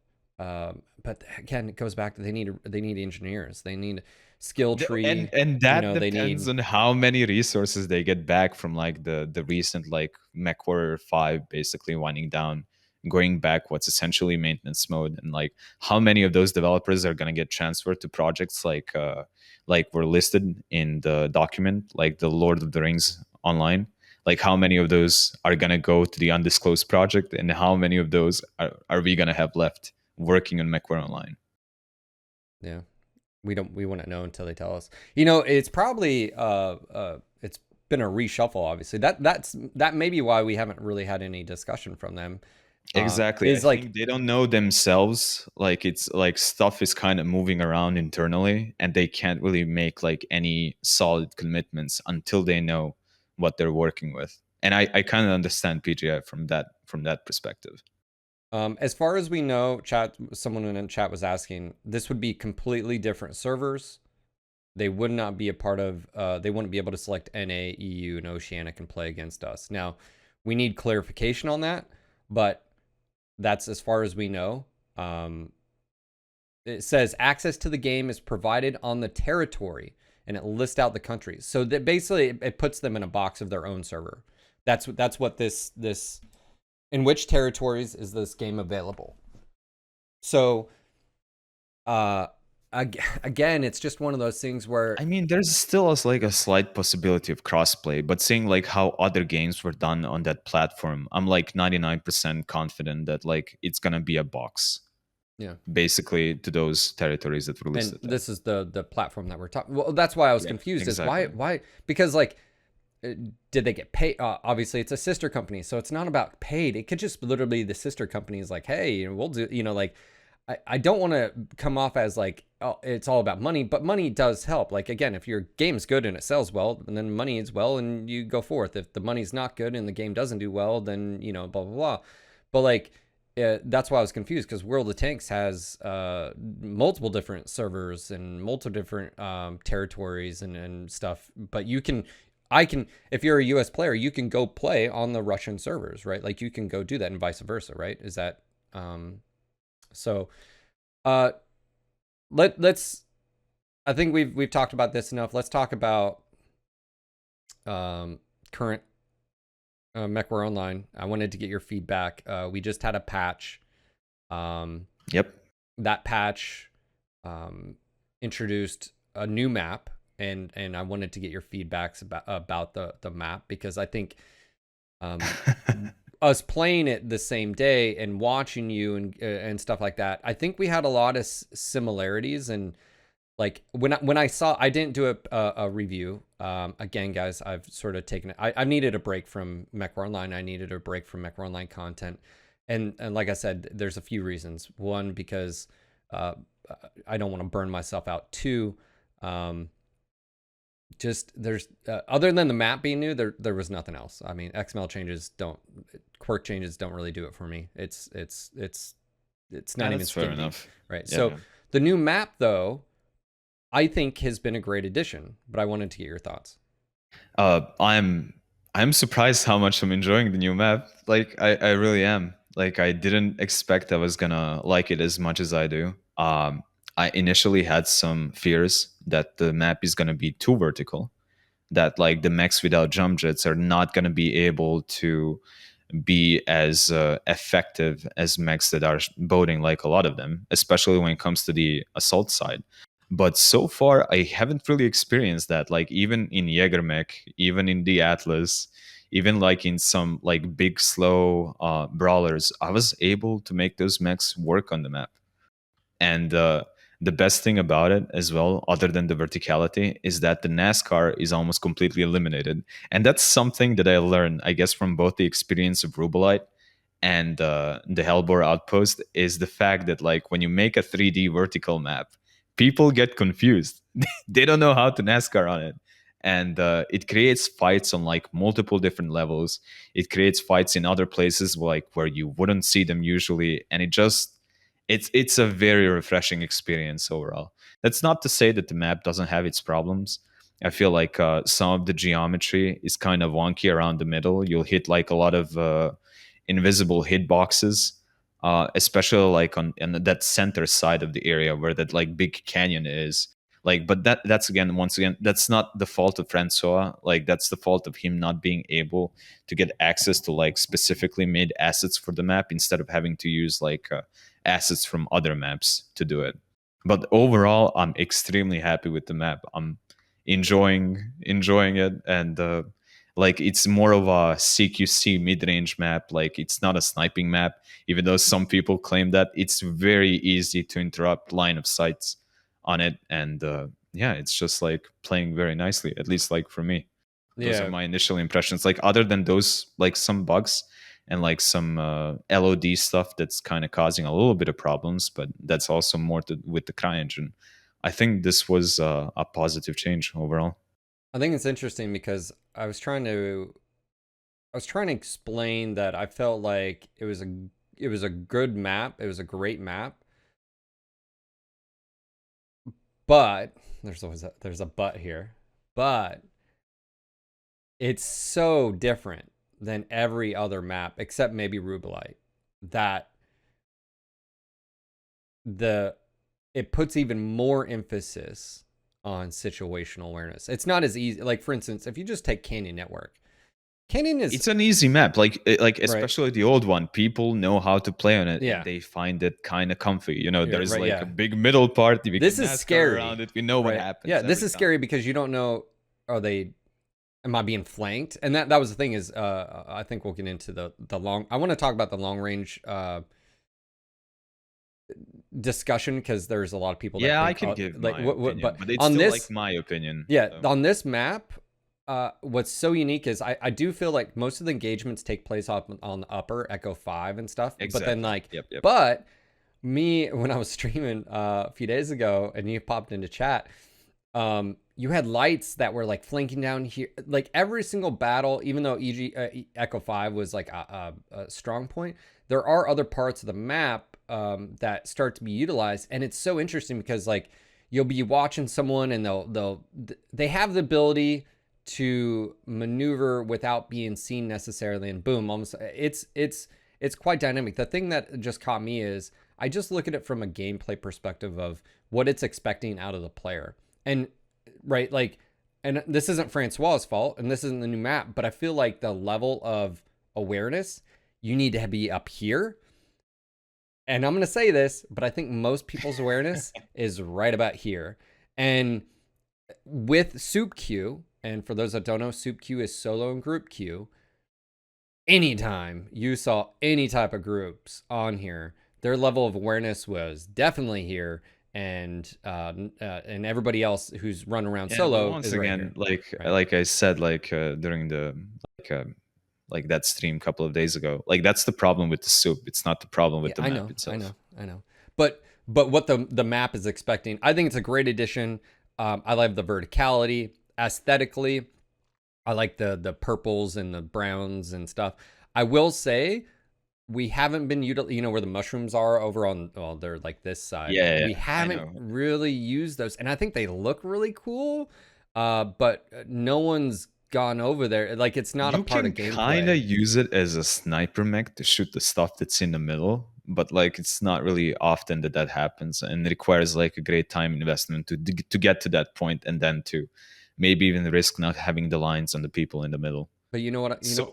You know what I thought ahead. This map would be perfect for? I made this comment of a replacement for faction play, 60-minute rounds with respawns and a forward operating base. I wish PGI made like this such map. experiments. I really wish PGI makes such experiments, but I don't know. Yeah, like this map kind of reminds me of something from like that other game I talked about, like Galahad. And like regardless of what people think about that game, there is like a very similar map to this one, and it kind of plays out with respawns. And I would like to test this map like with respawns. I'm not sure if this map is in faction play, and I know it's still not the same thing, but like it could be very interesting play So for where the dom point is, imagine a mech repair bay right there, and then on the outsides, imagine bases you could spawn at, but you had to, your team had to capture it. Imagine these little outposts be able to get like sensor pings and like a round of artillery, or like you could see where that type of game mode would be really, really fun. And on this is a big map too. You can get where you want to get, but I just feel like that would be so fun. But that leads into the conversation. the developer resources dev aspect resources. of things. Yeah, Just exactly. like, like, oh, that sounds good, Phil. Overall, I think it's a fantastic map. I just it always catches me off guard because every single time we got something new, especially when it comes to map, how's the new map? And I'm like, dude, we've been playing for an hour and a half. Like, we have to give it time. I immediately knew it's even more important positioning on here, because if you go off, like, of course, if you have one or two people go off on their own, they're going to die, but also of like being able to respond to, right. For instance, Canyon Network, if you saw them going out wide towards Kappa, and maybe you had you could, okay, let's position up on this ridge here, blah, blah, blah. On this, if you have someone that goes down, like sometimes just getting to them, or being able to cover them, there's so much cover that it's like, GG, like those, like they're just going to die. So I guess, and again, can we, outside, I mean, do you have any other comments on the map? I mean, is like, to me, this is the first map Francois has done from the ground up. I do have one comment. I wish Francois had an asset designer, and there's some people like talking about this in chat, like Pseudo, saying that terrain and the central platform looks a bit ugly. That's one of the reasons, because he had to reuse like assets from other maps to create this one. If he had the ability to like make custom assets for this, I think the map would have been like even better. Yeah. Aesthetically, the tunnels, like the other stuff, like even those pylons, or however you call those, like structures in the middle. Okay, so obviously net benefit, I think this first new map we've had in development in MechWarrior Online, and since Rubelite, we've had adjustments. Yeah, it's pretty much the biggest thing so far. Yeah, I'll have to say. We've had adjustments, and to be fair, those adjustments have made some of the older maps sort of like new again. Canyon Network is I feel like Polar Highlands was the most drastic change before this map, and I really enjoy playing a new Polar Highlands as well. You know what I like about this map though is it doesn't feel like it's an arena. Like Polar feels like an arena to me. Because now of how flat it is, or like the middle part. The middle part, because you have to go there. It's just like go here and fight here, and that's it. At least Canyon Network, fights take place everywhere, but at least Polar, because it's so big, it's like, yeah, that's cool, but you walk 2 minutes, 3 minutes to get to a fight, and you're always around here. Whereas this, it's like, dude, some of the fights was crazy. Like, I mean, and then Shadow Cats are having a blast. I rode around that, playing that, because I was like, man, if you're that sort of skirmisher with ECM, man, this is like, it's like kid in a candy store. Yeah. You know what map that I feel that I'd like to see them touch up is Caustic. I feel like Caustic missed. Francois actually. Okay, I can send you this comment. Just give me a second. Okay. So yeah, like overall, I like the map. I think it's a great addition. I definitely get the aesthetic thing, where just color palette wise as well. We're we've got that, but yeah, Magic's grabbing me something really quick to just share, a second. So. I did find an out of bounds place that wasn't out of bounds. I did report that. I think they found that was near the waterfalls or whatever. And I obviously found a few ledges that when you fall off, you have to walk like, half a click around to get up, but that's my own fault. All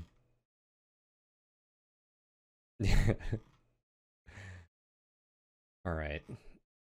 So while you, let's see. Yeah, what I this got guy it. I has. got it. I sent you. Like, this is a comment from Francois regarding the caustic. Says caustic fog will be cleared by a lot. Lightning too. I'm also going to rework the center to add bigger platforms that provide better cover in mid. Yep, I think that's a. That's yeah. I think that's I think that's a pretty good thing. Yep. Yeah. We're out. Because that was one of the problems I noticed, which was that Cover in the middle, while kind of sufficient for like maybe lights and medium mechs, like assaults and taller heavies really struggle a lot. And usually what happens in caustic lately is like people just go left and fight on the side hills. Like they completely ignore the middle unless it's a domination or something.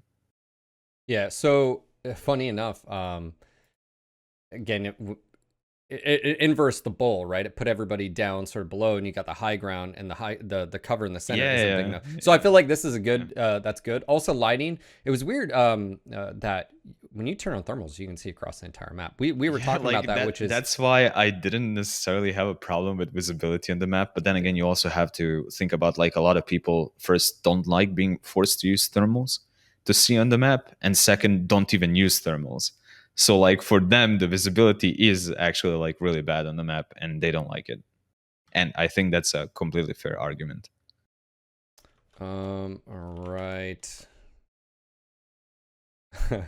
All right, so we got a little bit of a situation here. We have Matt Newman joining us from Piranha Games.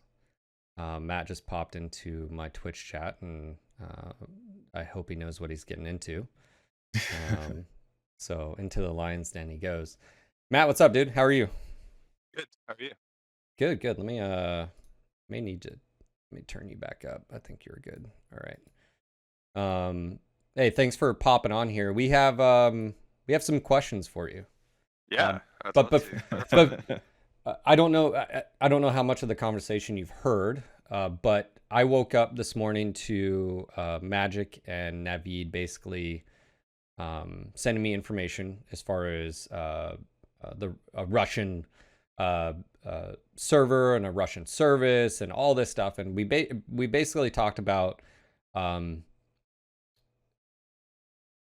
we've talked a lot of things, but before I want to ask you, can you clarify some stuff? Because it looks like that's why I'm here. I totally think that there's some stuff lost in translation, and definitely I think that there may be some misunderstandings there in the way that they worded their FAQ and what you guys think is happening. So I'm very familiar with all the work being done on our side and on their side, and so yeah, I'd love to clarify any of the things that are concerns. Good. And that's funny enough, Magic. That's why I said lost in translation. I was wondering. All right, I hope we're wrong, like about a lot of stuff that like. So it looks like the publisher, this service, Nova, is launching a. This is from our side. You're launching a client that's separate, that does not include those players as far as like the Steam client or the current client. That it's a separate client. And that's not accurate. Okay, you want to clear that up? So we are putting all like the same build is going out to everybody, and everybody can play together. There's no limitations on that.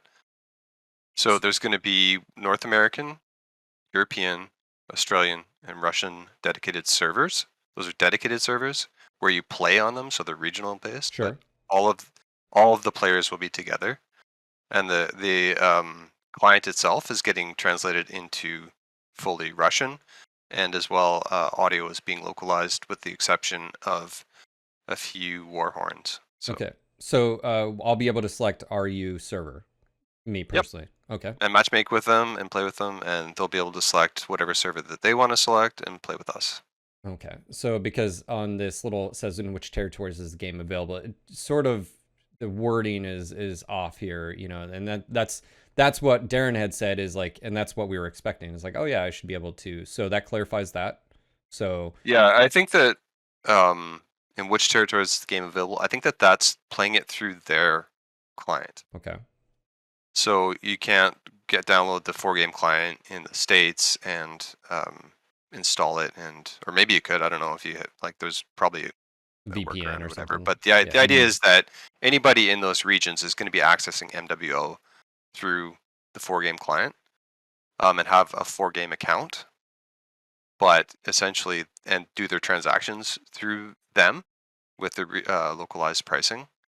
And the bundles, as you guys saw, are different from what we have, and there's some unique content in there. So Why Yeah, why the closed beta like access though? and why do you need to why the pay into it? you can get, like, as far as I understand the FAQ, why the closed beta? So we set up a different environment to deploy and test this stuff on before we bring it into live. So right now we've got 2 parallel builds. Remember when we used to do like public test? Sure.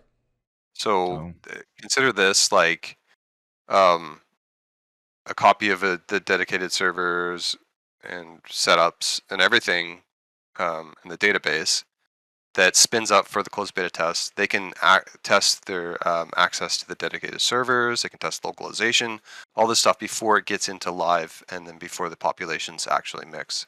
So we can find those issues with their dedicated servers, with their regional players. That's fine. I don't have a problem with that. But why are people having to pay to get access to that? I mean, why wouldn't you just say, hey guys, you can get free access to it. I don't know exactly the why of the pay there. I think they're trying to incentivize people buying packages. But from what I understand, you can also get free access to it. That's not. If you remember at the beginning of MWO, we did a closed beta where it was paid access, right? Yeah. You bought founders, you got access to it. But that was 10 years ago, and the game's already out. That's where a lot of people like. So you're asking people to. I have no problem with you guys having a bundle, of course, like a bundle, like here's some mechs or whatever. But like if you're going to be testing, which is exactly what you're doing, right? You're trying to test the servers, make sure everything's working fine. Obviously, you're going to have new voice lines, you're going to have new UI, text, all that, blah blah blah. Why are people having to pay to get access to it? So now I don't read Russian. I can't. So like I'm just reading what was. I believe there's a free path to getting into it.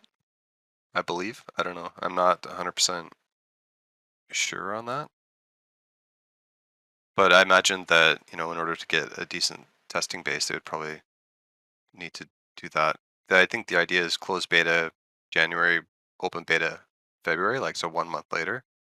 Okay. They might just try to be incentivize the purchase of the bundles. And yeah, and they would keep those after the game would go live. Okay, so yeah, the biggest progress would get wiped because they would be moving to our servers, not our servers. You're saying the official live database. You're saying like skill progression, XP, and all that would get wiped. They would still have the mechs, but it would restart everything. This is like a giant relief, Matt. You have no idea. And thank you. What? A giant relief, overall. Oh yeah, because for sure. I've seen what happened to like some other games like this, like PlanetSide, for example, was a completely different story. So hearing that the game clients are not going to be separate is a very big deal. I don't think that makes any sense at all to go separate clients. And we've had that discussion with them. The initial desire was for them to just get their own version of the game, and we kind of said that we didn't believe that would work. That we'd want to go with a Steam model where it's like you create your account and access it through the 4-game client. It's like the Steam client, and they can make purchases through the 4-game client and have that show up in the database there. And that's all the work that we've been doing. It's basically like a separate store platform, and then you can buy bundles there, but you still interact with the rest of the player base that's playing from other also platforms. Okay. Either like standalone client or Steam or whatever. Yeah, we were obviously I can't translate any of this. Divkerd or whatever asked, will people with Steam account be able to make purchases with localized prices? Right now on Steam, you can get localized pricing. If you get, you can go grab the Solaris 7 bundle and MC in localized pricing. Okay. So, I mean, really, it came out of nowhere, and how it was being reported was like, this is sure. This is negative, and obviously, we were trying to look at, is there any positive, and I just couldn't see it. So like that's. I think the talk about the separate servers is like closed beta process, but all the work that we're doing is to bring both those populations together. Anyone has the game client and wants to play it in Russian and, Sure. and But as a then, but is still a PGI customer, will use the localized Russian translations too. sure. I think access. some of this just comes out. Obviously, it's in communication information, right? So Yep. let me break it down. So like, I wake up this morning, Magic's hit me up, Navid's hit me up. I'm reading all about this. If I go to the MW website, there's nothing there. If I go to the MW Twitter, there's nothing there. And so it's one of those things where, of course, I talk a lot, and that's the whole point of like this podcast, is to discuss all these things. But it's just one of those things where, hey, you know, like, there's no information out there in regards to this. There's no information of what you just said, which is like, hey guys, we're launching an RU server soon. It's going to be localized prices, but they're going to be doing a test. It's going to be like a PTS basically. Don't worry, you'll be able to play with them. NA, EU, you know, Oceanic, and now RU. You'll be able to select. Everybody's going to be in the same pool. We were under the impression, and again, thank you for being here to clarify, that wasn't the case, but there's no information. So like, here we are. Totally, I totally get it, man. Like, we dropped the ball on that. We should have had that up, and we are in the process of working on that now. And you know, we do want everyone to know, like, that is actually how it's going to be implemented. It's what Darren and I have been talking about That's all the way along, but that's I can what see was how confusing. the information all the information you guys got from the board game site seemed to conflict with what we were saying. And I can totally see how that would happen. And it's we were sitting unfortunate, around going, but I do want you guys to know that is completely okay. Like, the way we're building it is the way we said we were going to build it. It's really about opening up the game to a new region and get those players on our servers and everyone being able to play together, them having prices that make sense for their region, and then as well, like, any, you know, extra little content tidbits, like, you know, warhorns in Russian. So we'll probably start hearing like actual warhorns that have Russian sayings and stuff like that, and they'll hear like the English warhorns as well. But if you use the comm rows and communicate, if you give orders through that, they'll hear it see it and hear it in Russian, but you'll see it and hear it in English. Because, man, we went down the rabbit hole. So they can continue. We went down the rabbit hole because like what it opened up was like, me and I literally said this earlier. I was like, this goes against everything Matt and Darren have been basically saying. And then on top of that, like, this is a huge overstep. So again, I'm glad you guys. Yeah, I'm sorry. It sucks. It's like, definitely. We're like, holy shit. Ahead of and was able to have been like, yeah, this pre-order is going up. This is what's happening. But we're here now, and so we're gonna have to definitely make that news post, and we'll do that before we're on break. I'm gonna be off, and I say off. It's kind of funny because I'm live ops, so I'm never really off. But I won't be sitting at my desk, as of the 22nd next week. So I've got today, Monday, Tuesday. But Darren and I have already talked about it. We're kind of kicking ourselves about the whole thing. Like, we still view this as an absolute win. It's a win. Knowing what you just said, that's a win. Yes. Yeah, for sure. It wasn't a win at the start of this podcast. We were like, what the fuck, this is bad juju. And obviously it's in conjunction with reading the EG7 report, and then it's just I was starting to question, is this the first step where what say are Matt and Darren actually going to have in MWO's future, if this is sort of and again, it's speculation abound, because on the outside that's what it looked like. Like, hey, this is not good. Well, I've already been talking to them about, like, they want to do events that are aimed at Russian players, so I'm all for that. Like, let's design some events that welcome them into the fold of the player base, and give out some Russian flags. Like, we've done Australian flags and American flags, and we've got all these flags in the game. But, like, if we can come up with some really cool Russian specific content. They wanted to they sent a request for those little dolls that stack inside each other. They want a cockpit item of that, so that's something we're thinking about doing in the future. So yeah, definitely, like, we want everybody to be playing MWO together, and to boost the population, to have more people to play with. That's the 110% the goal of all of this. Sure. obviously I'd reached out to Darren to do a podcast, and you had mentioned on Tuesday when you're in stream, you'd be ready to sort of sit and chat about MWO and the future of MWO come next year. Is there anything that you'd like to tell everybody out there? Like, should we be excited? I mean, obviously the EG7 report's basically saying, and Darren had already confirmed this, saying there's resources that were coming back. We didn't know the reasons why. I know you probably don't want to comment or can comment on the Mech 5 stuff because that's not what you're part of, or at least in this conversation. But should we be looking forward to, you know, development when it comes to systems changing, new stuff coming, and to clarify, because I've been very vocal about XML changes to me aren't game development. It's just it's something you have to continually do. That's clear. That's 100% right? clear. Yeah. And we feel the same way. Yeah. Like Yeah. we just finally got to add a new map, right? Yeah, Like new we've been map changing is maps forever. yeah. So what players view like XML changes is just rebalancing the game to make it fun. Like that's how we look at that. Like that's something we can do with the team size that we have, and working with the Cauldron, who have kicked ass this year, right? Like they've contributed so much of their time and energy towards making the game better, and I love it. Like every patch is like some new good tweaks from the Cauldron, and you know we're going to continue to do that.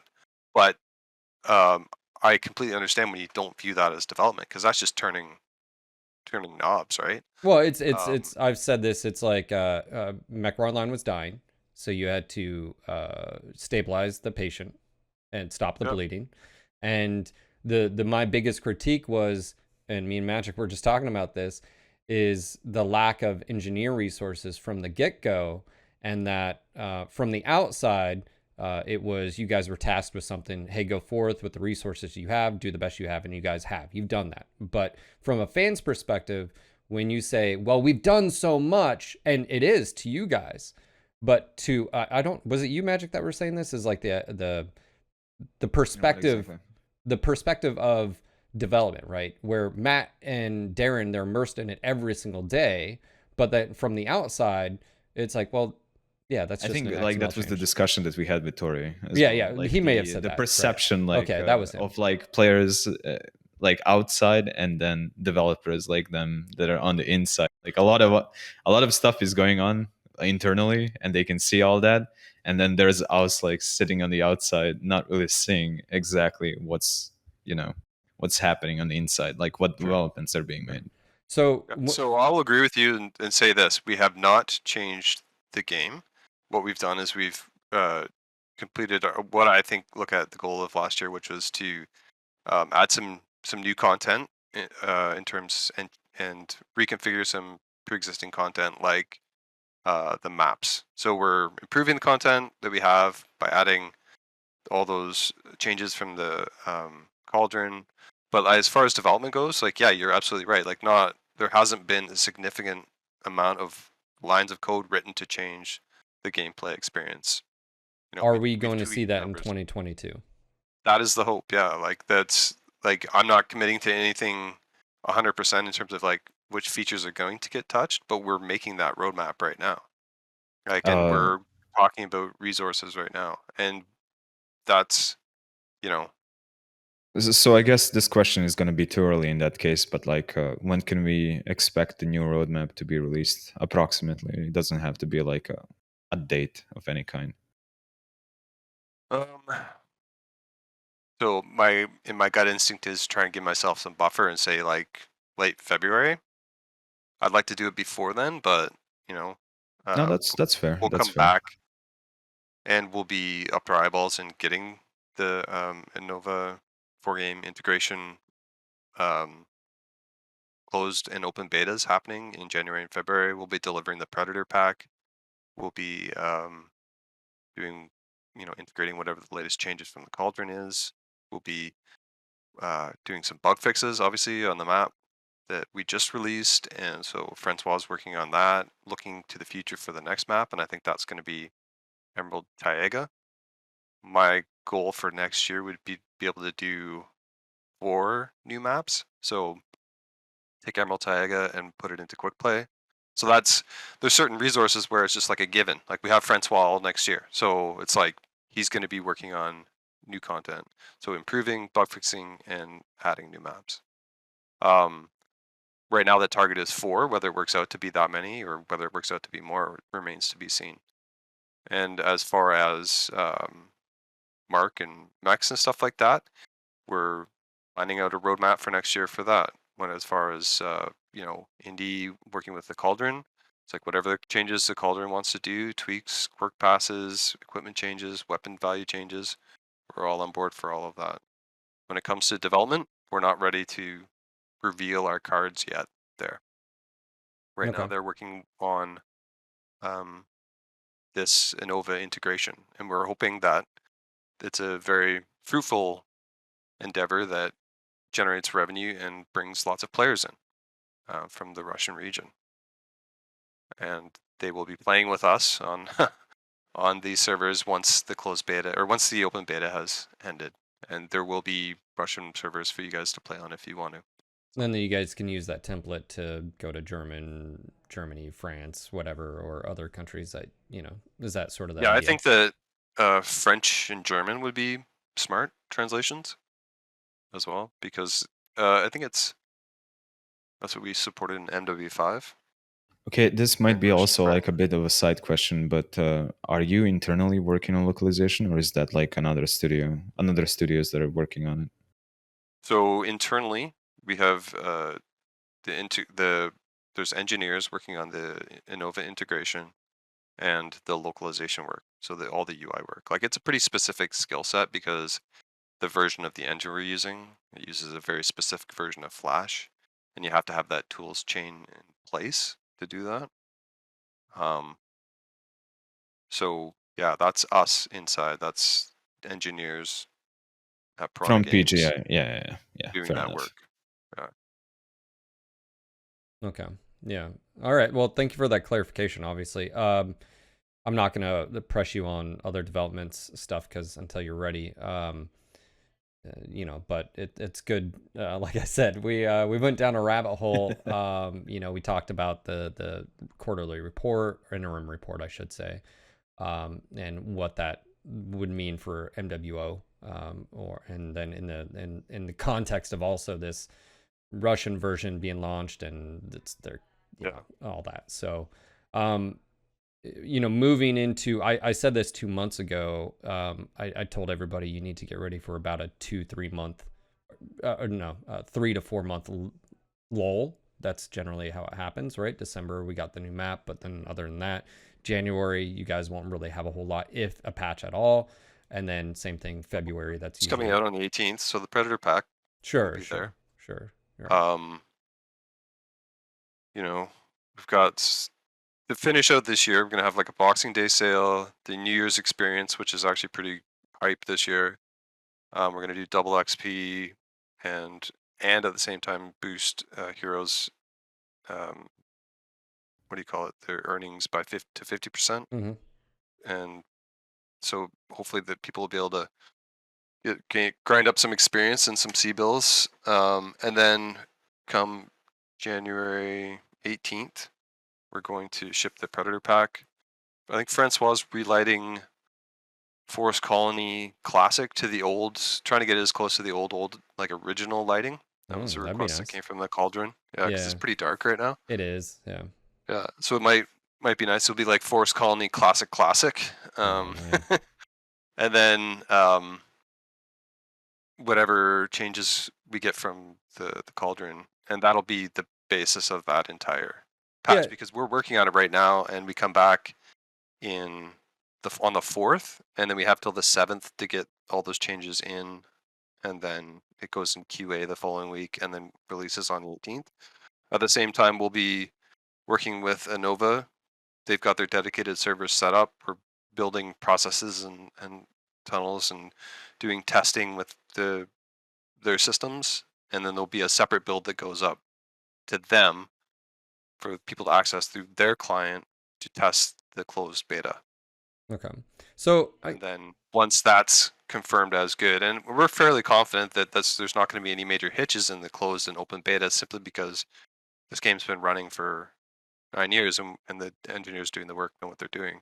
If anything, there'll probably be gotchas in terms of the localization stuff, because I have to, for all of my events, I enter them in WOM, and so we had to create a system for any of the event strings that I would put in to be added to WOM as well in Russian.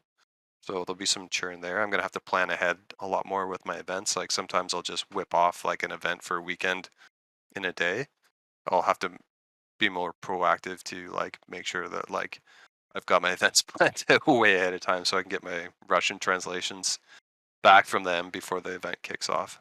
What so I have some concerns, and I'm just tossed this out there, is some of my concerns are right, you basically just confirmed like you guys aren't ready to talk about what your plans are, or you guys are getting things in order. Obviously with the interim report, we realized that you guys probably have a little bit more resources than you did before, right? Coming from Mech 5. Okay, roger that. My concern is it's what kind of conversations, like if we've talked about skill tree, right? Skill tree was on the roadmap, never happened. We talk about faction play. You mentioned event queue. You love the idea of event queue. I get it. I think it'd be a cool thing, right? Here's the thing though. All of those things require discussion with community, right? Like you guys have done a really good job of saying, hey, what are your ideas? Working with the Cauldron stuff. But as far as like skill tree, which is, I think, should be pretty, again, in my opinion, needs to be redone.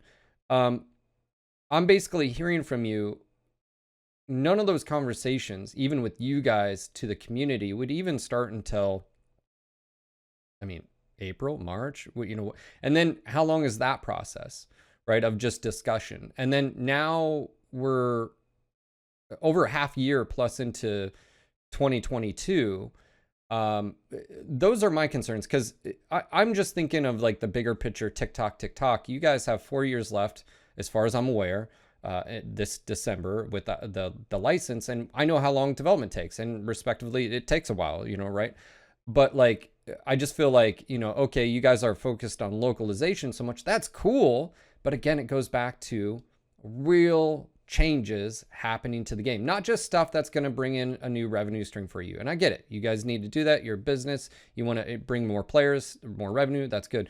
But from like so many people's perspective is like, when are we going to hear about, why aren't we having those discussions? Like, soup queue, we haven't even had a conversation about that publicly with you guys, of just like, do you like, and the stats, by the way, Magic, that you showed me of showing the win-loss ratio with that's public, it's public stats since soup queue happened. Like, none of these things that would change our daily life and change our daily gameplay are being discussed, and you guys, again, discussed out in the open, but we're definitely aware of them and talking about them internally. Our biggest challenge is that getting those things, like the designs, you can be like, okay, let's talk about the let's use a very specific example, the skill tree, right? Because that's one of the things that we would like to change next year. So how do we fix the skill tree? Well, we've got some ideas internally. We've shown some stuff to the Cauldron, but we haven't gone out there to, we have gone out there in the past and said, like, give us your ideas for a skill tree. Darren's got all that information that he's gotten back from the community, where we're taking the concerns of, like, in my opinion, I'm not a big fan of the skill tree either. I think it's really difficult for players to understand, especially new players, to understand what the optimal loadout is. But not only that, it's like it runs against the whole idea of like, it's fun to customize your mech, because when you go into the mech lab, it's really easy and quick to fiddle around and change your loadout. But then all of a sudden, like, well, in order for my loadout to be most effective, I've got to go back to the skill tree and reskill my mech to align with my new loadout, right? I feel like the skill tree kind of like ran against the fun of customizing your mech. So we're trying to figure out a way to simplify and improve the skill tree at the same time, but without losing any of the value that players have already gained through their GSP and all those transactions that they've made. But then also that, like beyond that, to make it so it's not just fun to do once, but it's actually engaging to go back when you build a loadout. You're actually excited to go back to the skill tree, not like dreading going back to the skill tree. It becomes a fun part of customizing your mech. That's the goal, right? I don't feel like we have that perfect design yet, and we have gone to the Cauldron and talked to them a little bit about it, but I know there's intricacies that we just haven't uncovered in that regard. So I'm not ready. We're not ready to be like, we're going to 100% work on the skill tree, but that's one of the things we want to do. Yeah, One of the top priorities. and I get that. I guess my point being is like, communication's always been the biggest issue, especially in a few years past. I mean, last time we had a conversation, you said literally the same thing. Darren's always saying communication. And like, even just this little bit, I'm glad you're on here and I appreciate, and so we can get that out there. Like, hey guys, PGI is looking at this internal. But from my standpoint, and Magic, feel free to pop in here, that's all really great information. But if it would literally take, this communication of just like, hey guys, they're looking at redoing this. What fucking ideas do you guys have out there? And like, what kind of criteria are we talking about? A complete rework? Or are we talking about node reduction? Are we talking about like, and if you just gave some simple rule set and just said, hey, we want to hear your best and brightest, go out there, community, discuss it, and then boom, here you guys go. Because like, yeah, the Cauldron's great, but I mean, there's thousands of other players too, and there's some really smart people out there.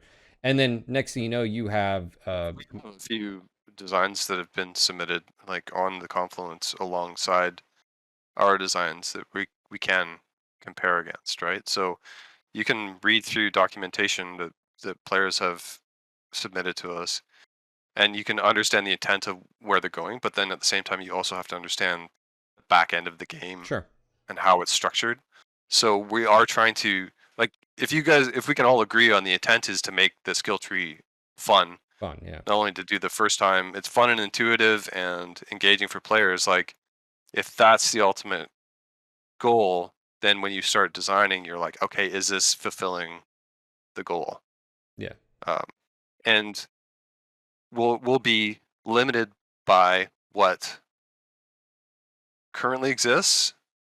And like, can you imagine a whole other refund ledger? Like, you log in from not playing for well, and I've said that as well. There's like the original refund ledger, and then there's and then it's like, is there a way to just say fuck all that and just wipe everything out and just make it simple? Because I brought up that point. I was like, like, whatever you propose, is it just going to be this whole refund process? And that's why I've also said is maybe there's a system that just, hey, is it just auto selects certain things. Again, I don't know what direction you guys are going to go. I don't know if you're doing like a linear path. I don't know, again, I don't know. Me and Magic and Naveed have talked about, like, here's a World of Tanks example. That would work really well in MechWarrior Online, because you could tie it into lore and do some really fun stuff. Instead of it being treads, it could be actuators or whatever. But it's just one of those things where, those are the type of things. It's just communication. And this is why I've told Darren, and I'll tell you, like, let's do a podcast once a month and just talk, like, just get this stuff out here. And that's why I'm glad you're here to answer this. But like, I feel like that's the biggest thing is your community, me included. I'm one of them, right? Is like, we're just chomping at the bit. Like, we want to be excited. We want the game to go forward. We want things to happen, but when there's no communication, or in this case, unfortunately, some lack of communication when it comes to the Russian stuff, without clarification, we're just set to speculate, and we're good at speculation, but that doesn't always mean it's good, right? So, yeah, no, I totally get it, and believe me, it's hearing you. I'm like, yeah, you're right. You're right. So like, it is communication is key in letting people know what we're doing. I certainly have felt very busy lately with the planning, with working with the Nova, with getting all the Christmas events up. So I'm a little burnt out at the moment. Sure. So the added pressure of communication on top of it, sometimes at the end of the day, it just It's the first thing to go. well, I mean, I can communicate or I can do work, right? Yeah, And it's first thing to go. and Yeah. it's people are That's waiting for features and content coming out, and we're internally like coordinating those things and trying to plan for next year, communicating about them, like you said, first thing to go. But I mean, we well, and that's why I was telling Darren. Some people did not understand this, and I was like, that's why I was telling Darren. Me, you, and Matt, or whoever, could fucking sit down for, we'll call it Mechs, Devs, and Beer again. Let's get back to doing that. A fucking 30-minute, let's not say 30, an hour sitting down and just what's going on? What, blah, blah, blah. And then we can do an hour. Like, there's no, like, out of all the time, I mean, you've already been here almost an hour. And that's what I'm sort of saying is, like, that little bit of communication goes a long way. And can people count on that? Because I remember when you guys, I sent Darren that message when you guys were like, yeah, we're going to do 2 dev vlogs a month. And I literally, I was like, good fucking luck with that. Let me know when you need my help. how could we still be so naive? Oh after my all God. this time, And man? that's like, because that used to be my job, right? Like, that used to be a part, and it's not, it isn't lost on me that, like, that's exactly what I used to do for you guys a lot of the time. And then when, I'm not saying like I'm the reason, but the lack of, but like that type of communication. Your fault, Phil. And, No, just kidding. and then, and then on top of that too, is it goes back to, you just mentioned you've been working your ass off. But as Tori, Y Rotten Chat, was saying, and Magic and I were talking about a few days ago, he said, you guys are working your ass off. So in your head, you're doing all this work, all this stuff is going on, but on the outside, it's crickets. And so you have 2 different realities there. You have the reality of you guys are doing a lot of work, and then the reality of the community, which is we haven't heard anything. What's, like you guys keep When saying. was our last devlog? It was like Yeah. Beginning of last month, maybe. I think it was with the release of Caustic, basically, or Okay, maybe 2 I'm months wrong. ago? Yeah. No. It's with the new map. Yeah, it's last month then. Yeah. So, like, that's the kicker. And then, like I said, we worry. I worry. I worry what's happening. And again, I worry about you worrying, Phil. Yeah, I know, but like, happens to but like,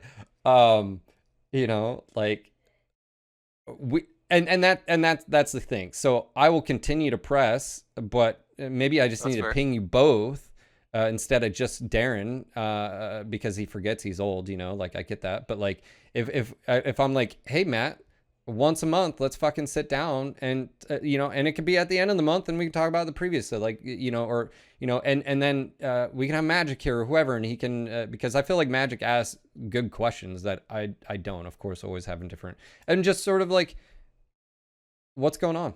And even if it's, and what's tough is you guys operate behind almost a veil of secrecy sometimes. And I don't understand why on some aspects, like the Cauldron and stuff that's happening behind the scenes. I can kind of understand some of that. Doesn't some really of it- have to respond to this, but like when you don't know how much resources are going to be allocated internally, Yeah, you can't say go anything. out and promising like stuff that you're not sure you're going to be Sure. able to deliver on. So like I completely get that aspect, but still. But he could say exactly what he just said and say, hey, yeah, we really want to. The problems with the current one, we want to get it fixed, and we're looking. But like that's all. It took him less than 30 seconds to articulate that, and that's more information about that particular thing going forward. And like I said, faction play, event queue, what is the future of MWO? Now he can't answer what's the future of Mech 5 or and again, we haven't even heard from Russ since that podcast. He's been AWOL as well. So like, and all this information, it's just, from our perspective, from the fans' perspective, it's like, what is the future of MechWarrior like online? Is there, like, is 2.0 even like, is that just a hope dream? What is EG7's, again, now that things have, so again, Matt, you don't have to answer any of that. My point being is these are things that from our standpoint, we're asking questions, and we don't, it's the first, I mentioned this, Russ used to be the de facto go-to for anything. He used to post on Twitter, which drove people fucking nuts instead of it being on an official website. It used to drive me nuts and Darren nuts back in the day. I can't speak for him now. But ever since that podcast, September of 2020, when I did that podcast with you guys, he literally has like disappeared from everything. So you guys are now the de facto. And if that's not happening, then, you know, it's like, okay, you know, what's going on? And So you want more random tweets from me? yeah, totally. Gotta fill those shoes. No, we do enough of yeah, that. I mean, there's always questions that you know people would want answers and stuff like that, and I get that. It's, you know. Yeah, no, I'm not gonna put you, because that's not fair. I don't want to put you in that spot. There's so that's not things that fair. I would want to do, Yeah. but there's things that, you know, are realistic to do too. So we'll see where it ends up. But I will, you know, commit to letting you guys know, you know, before the end of February what our Okay. plan is for MWO for next year. Yeah, I mean, that's good. I think that's great. I think it's, you know, like I said, there are things that, like, you can't answer what the future of MWO is. That's not your job. That's not your responsibility. I'm not going to put that on your shoulders. That is a Russ or whoever the fuck is in charge there question. So, but until then, you guys have 4 years left with the product. It's one of the things I was asking Magic. I think there's plenty of life left in this old girl, and you guys laying the template of working with the community, come up with solutions, and then implementing those solutions has been a net positive. And I can't live in the past. I can't say I wish this is how it was years ago, which I do, but it doesn't do anything. That doesn't help anything. So just moving forward in the next 4 years is like, let's make it the best next 4 years. But that all being said, like, it has to have resources, and we can't just have 2022 just basically be the same as 2021. Like I can't, like, for me personally, it's like, okay, this is let's fucking go forward. As my mom used to say, shit or get off the pot. Is PGI going to have the resources there, the engineers there, and so forth? And I feel like a lot of people are like that as well. And I know there are people out there like, hey man, I just play the game casually. I'm just enjoying it. That's cool. That's cool. Continue doing you. I just want the game to succeed and move forward. And I want you guys to succeed and move forward. And it fucking rubs me to no end, just irritates me that, like, that should have been the premise from the start in September. And that's where, again, I got to pull myself back in, because I get fucking heated about that. You guys should have had resources from the start, from the get-go, and we shouldn't be having this conversation right now. We should be kicking ass, taking names, and playing a new event queue, you know, and so forth. So that's where, in a year's time, I would like to have this conversation again with you, which is, hey, it's fucking awesome, man. I've enjoyed the event queue. I've enjoyed this new, you know, whatever skill tree system. Like, that's what I want to have a conversation about instead of unknowns. To be having that conversation too in a year's time, Phil, for sure. So, Magic, I talk a lot. Do you have any other questions for Matt while he's here?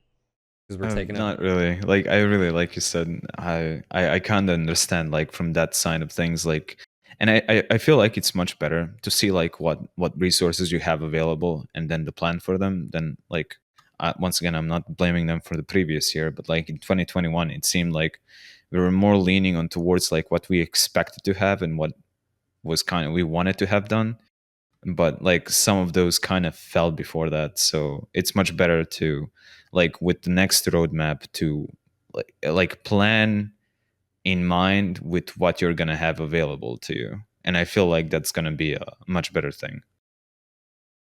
Yeah, I've had a few for sure. questions. Oh, go ahead, Matt. Yeah, no, go ahead. I was gonna say, I see a few questions, like people ask about, what about optimization, or what about this? I think it falls under the same name category of I what mean, you just I said. also have like a lot of questions Yeah. to ask, but I once again, I'm not gonna. There's no point in us. How many hours have we regurgitated the same thing? And it doesn't matter if PGI Matt here is like, hey guys, I'll post it in February. You know, February. We do or don't have resources. This is what we think we're capable of. I mean, they're basically doing their internal assessment. And for those that missed the beginning of the podcast, there's, again, Matt, don't You don't need to Put this up comment. on YouTube later, Phil. Oh, this is all going. But I mean, basically, Appreciate it. Mech 5 development and resources are being distributed to other stuff, and that includes MWO. That includes Lord of the Rings Online, apparently, and and so there may be more development resources available to MWO. I think, and this is complete speculation, and Matt, feel free to clarify if you'd like to. I feel that you guys have succeeded in bringing revenue back to MWO. I feel like it's probably dropped off just because of the lack of development to some extent. But, they're looking at MWO of being like, oh, can we actually make, MWO has made, consistent, money and stuff like that. But I think it could do. You're accurate. Like my impression is this.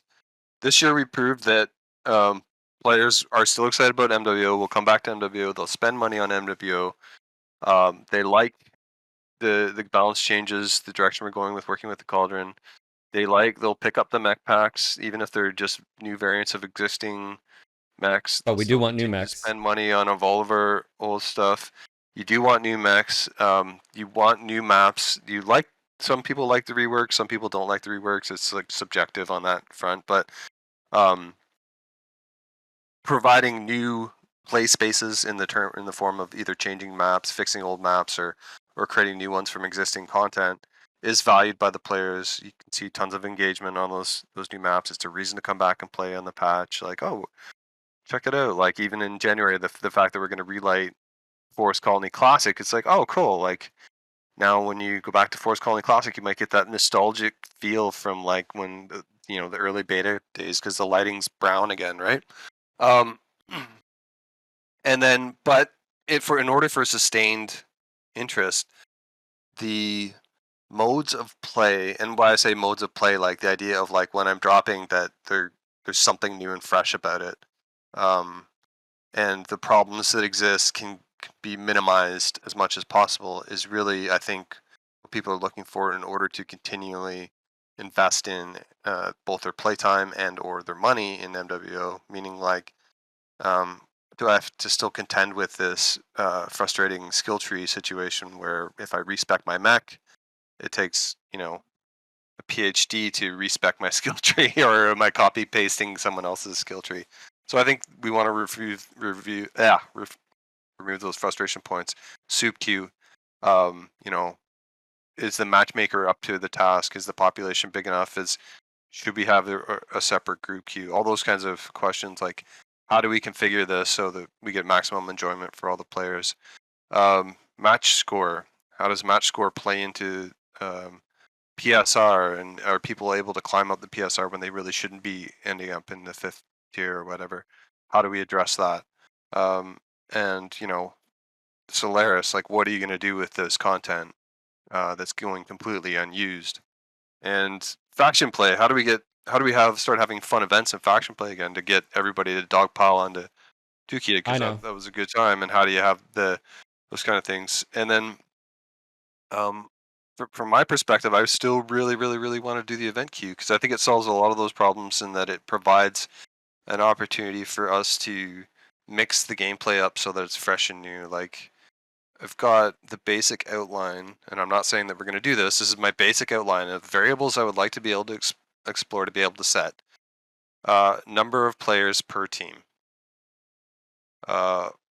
Modes. So, like, I could set 4v4 quick play or something. Game modes: invasion, conquest, scout mode, etc. Solaris. Can I set the tier? So these are the variables I want to be able to set up in the event queues. Maps. So being able to say it's this map in this mode with this many players. Mechs by faction, mechs by weight, or mechs by right down to the variant where you can say it's this. Also with mechs, I want to be able to have a way to force someone to spawn with a specific loadout we've selected. Game rules. Things like allowing respawns, changing the match timers or capture rates, or being able to turn off friendly fire. Equipment variables: can we even change the way heat sinks or engine multipliers or reload speeds or jump jet recharge rates just in the event queue? And then I'm sorry to interrupt you, Matt, but there is one question that's interesting. Yeah. This might be outside of the scope, but when it comes to game modes, like is, for example, having a respawn game mode with tickets like a possibility even, or is that like outside of the scope of development? I don't know. Like these are my questions too. Like having respawn, I think would be a lot of fun. Like so I've kind of detailed, or like not detailed, I've point formed the variables that I believe I would like to be able to change and provided examples, and then of like how I would do, or events that I would make for the event queue. Like, so examples of uses for the system. But is it possible to have respawns and tickets? That is potentially a new game mode, for sure. But I think you'd have to account for that if you want to have the option to allow respawns. You have to have a create a game mode that is going to work with respawns. So So potentially you'd have to either take conquest and assault and go, okay, well, how does this mode work with respawns? How do you tweak this rule set to work with respawns? And then you've created this like conquest with respawns type mode. So yeah, what I feel like is like a lot of these things will be like, we can do that easily, this easily, this easily. That would be difficult. That would be difficult. That'd be difficult. So an engineer needs to look at all of my requests and say, these are this is how the system would work. This is how we build it up so that you could manipulate it on the management tools and stuff like that, and be able to create events. well, it goes back to I've said this. My only concern with your event queue is population. That's why I've always sort of said is, in my opinion, I'd get rid of Solaris how it currently is, and I'd have a Solaris event for like, and which you could kick off. Yep. You could have fun. Yep. And people, whether it's you could queue up for it or it's a part of the soup queue or whatever. I've always felt like if you could just have everything in the quick play, then you don't have to worry about having separate buckets, right? We'll use the bucket reference again. My big thing is I think faction play under its current thing needs to be totally wiped, like, and get rid of the idea of having like tug and pull systems and all. I think what faction play should turn into is like a big group queue with respawns. Magic, me and you've talked about Living Legends, the conquest game mode that they have. It's just a basically you have two bases, you have larger ticket numbers, and you have a mech repair bay in the center, and then you have two forward operating bases that can be captured. And then you could throw in stuff from the scout game mode stuff where you can run. And you already sort of have everything except the mech repair bay and the respawn system. You already have it. You just have you have drop decks. You don't have, so I don't know again if respawns are available, and then you'd have to come up with a system. How does that work? What's the all that? But I just look at it as the less buckets. So just even what I just said is, even if SubQ stayed the same, but you made some alterations and now you've got an event system that kicks off and people can do that. It's themes and blah, blah, blah. But now you've got you redo faction play and you don't have to worry about, I just feel like that if you made that game mode, I would be I've always wanted to be addicted to faction play. Always. I've always, back in the day, when it was first announced, I was like, oh my God, that's going to be great. It's going to be like it's going to be like crack, but it failed and it never lived up. So like, I just look at it as population numbers. If Soup Q remains Soup Q, but you make some adjustments, like you mentioned earlier, all that, where do groups go for this group experience and this fun experience? Because I think you have to say fun. And that's where I feel like faction play would be converted into whatever. But Solaris is, you could do a Solaris themed events and stuff like that. Anyways, I just feel like everything's in your wheelhouse. I just look at it as what system's already there, and you could strip and reuse things from faction play, even Solaris, in some extent you could reuse certain things. But those are the type of conversations like that goes back to, skill tree. Like, oh, is it going to be 6 months? Is it going to be another year? Or is it going to be a year and a half before we see any of that?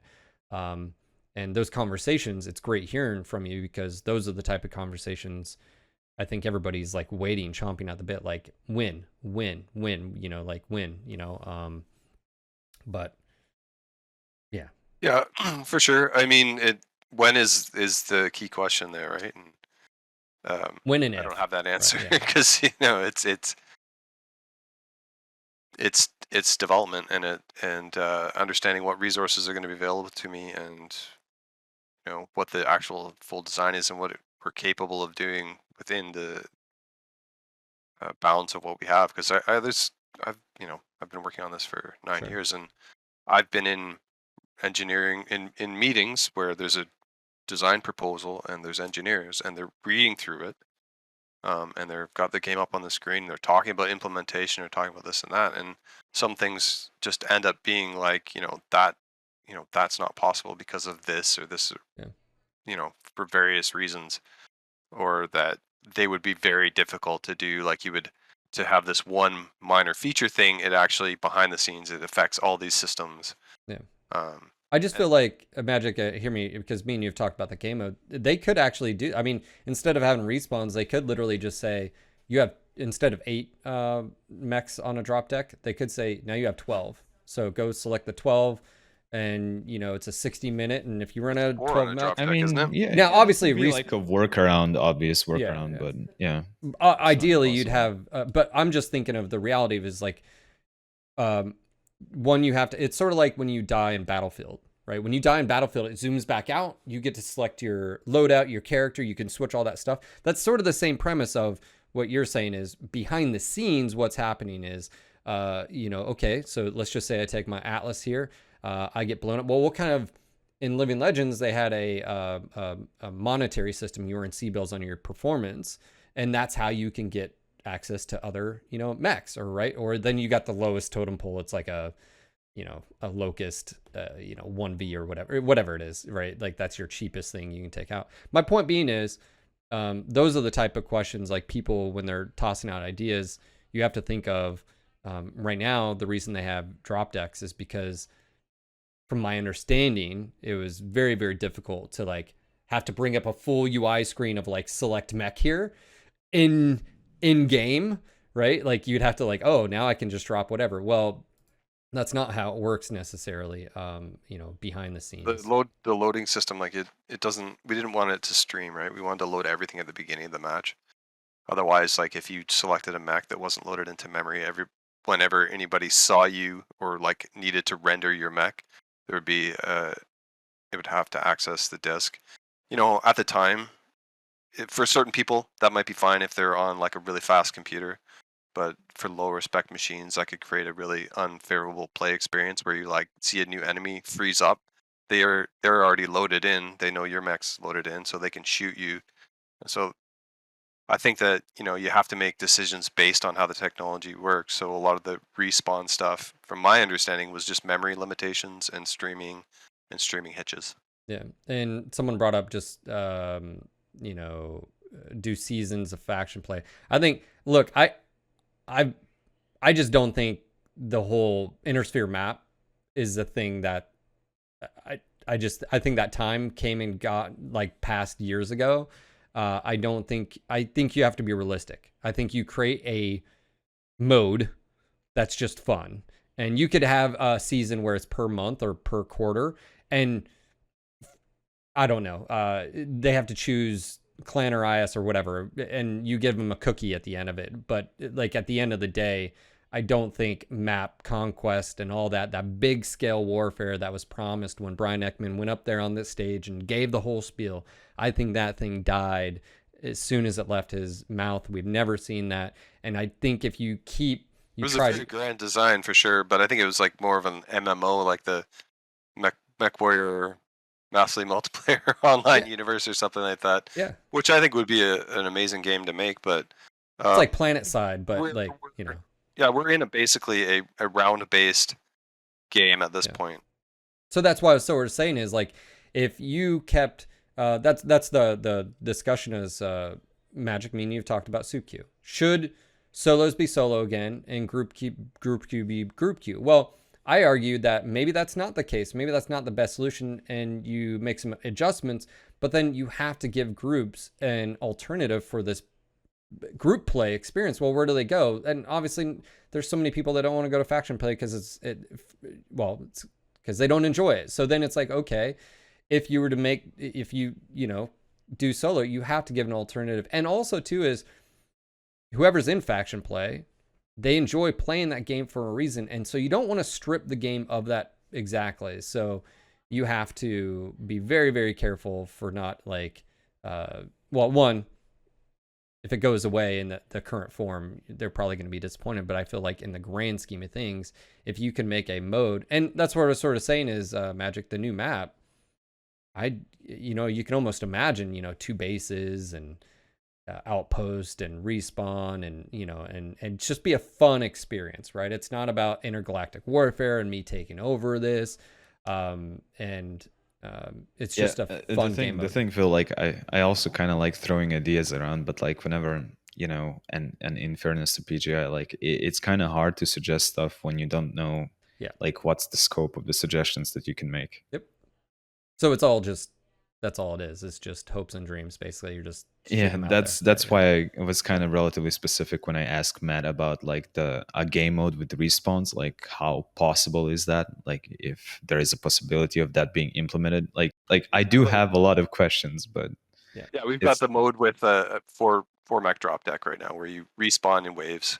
Yeah, so respawns are possible. So when you ask me that, I say yes, respawns are possible, but there's limitations, right? Yeah. But what in faction play, there's also assault mode where you get respawns, right? Come back in. You have assault mode, you have skirmish mode, you even have incursion, like you have siege. Those are the 4 game modes that you have in faction play that you can all play, but you have a drop deck that you select before the match. You have 4 mechs available to you, and then you select like after you die, like which mech you want to select. Yeah. So imagine that, but let's say you tweak one rule on that, which is you come in with 4 mechs, but you can choose to spawn repeatedly in the same mech or switch your mech up. So let's say all those mechs are loaded at the beginning of the match. So Phil has his drop deck of 4 mechs, but because there's a ticket counter now, he can spawn in his cicada like 15 times and run it out there and Leroy Jenkins and die every time if he wants to. Yeah, how they... And then, so there's a solution there. Like, yes, you can't select from every mech in your stable, but maybe your drop deck is just your choices of what you would be able to drop in. I think that's fair. And like something that I've kind of wanted to see from PGI, I understand the resource constraints and all that, is that like other companies kind of do experiment like with their game modes. And PGI did it to some extent with like incursion and escort. But I think we could like benefit like from both of that, like included in the event system, like not event system, the how do you call it, like the thing that you proposed, event queue. Like just kind of experiment with the game modes, like if it is a possibility, because I think that's one of the biggest things. Like I really feel like some exploration when it comes to like different game modes and how they play, and even like improvements on the existing ones can be made that like change the game quite significantly for the better. Yeah, I agree. I think that new ways of playing the game would be really fun. Like, even just like limiting it to a specific weight class. Like, we're gonna play quick play, but for whatever reason, I just like it's mediums only. So everybody's just playing a medium. You go in there, that everyone's gonna be in a medium mech, or it's like heavies only, which is basically quick play right now. But it's like you could really change a few rules there and have it be a very unique experience, or like 8v8. Yeah, I mean the 8v8 discussion, that's a whole nother thing. I mean, event system can kind of be used for that. I mean, event queue to experiment with those game modes. Now, the only unknown to me, like sitting on the outside, is like is it really like how resource intensive is that experimentation gonna be, and like if that's even a possibility at all. Yeah, that's one of the things where I could see it, we dive into event queue and we go like, these are the things I tell them, these are all the things I want to be able to tweak. Like, I would want to be able to select right down to the variant of whether it's allowed into the match or not. So, I mean, that could come with its own problems. Like, say you don't have a cicada 2A or whatever, and that's the mode that I happen to choose. I would have to make sure that it was like available as a trial mech so everybody could still participate, or I put it on sale or whatever, right? or you gave one free away the month before or something like that. But I would like that level of granularity. It's just it comes down to the engineers looking at it and going, okay, well these variables, yeah, we can definitely pass that on to the dedicated server. The matchmaker can work with that. You can go into the match. You could have these rule sets that players could play it. The match results screen will come out accurately. The rewards will be work within that system. Or the scoring we have system would work there. You'd be able to come back from that match, and it would be a totally doable thing. But there'll be some things, I guarantee you, there'll be some things where like, yeah, you can't actually change that on the fly.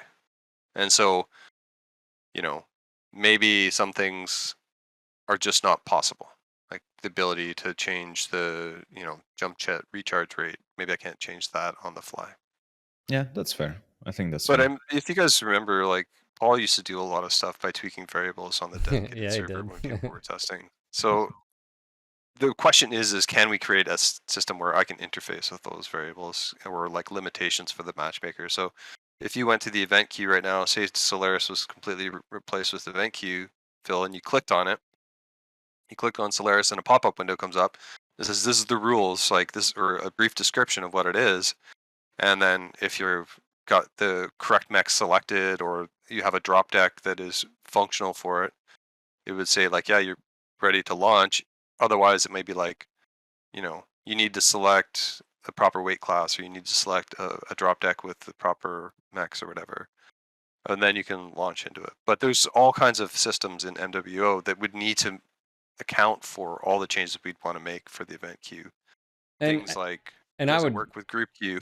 yeah, and I would say the KISS just keep it simple, stupid too, because again, the more complex the system, and that sort of goes back to where like I'm just like, so you have quick play, soup queue. I've always thought, sort of like how you have your event system currently.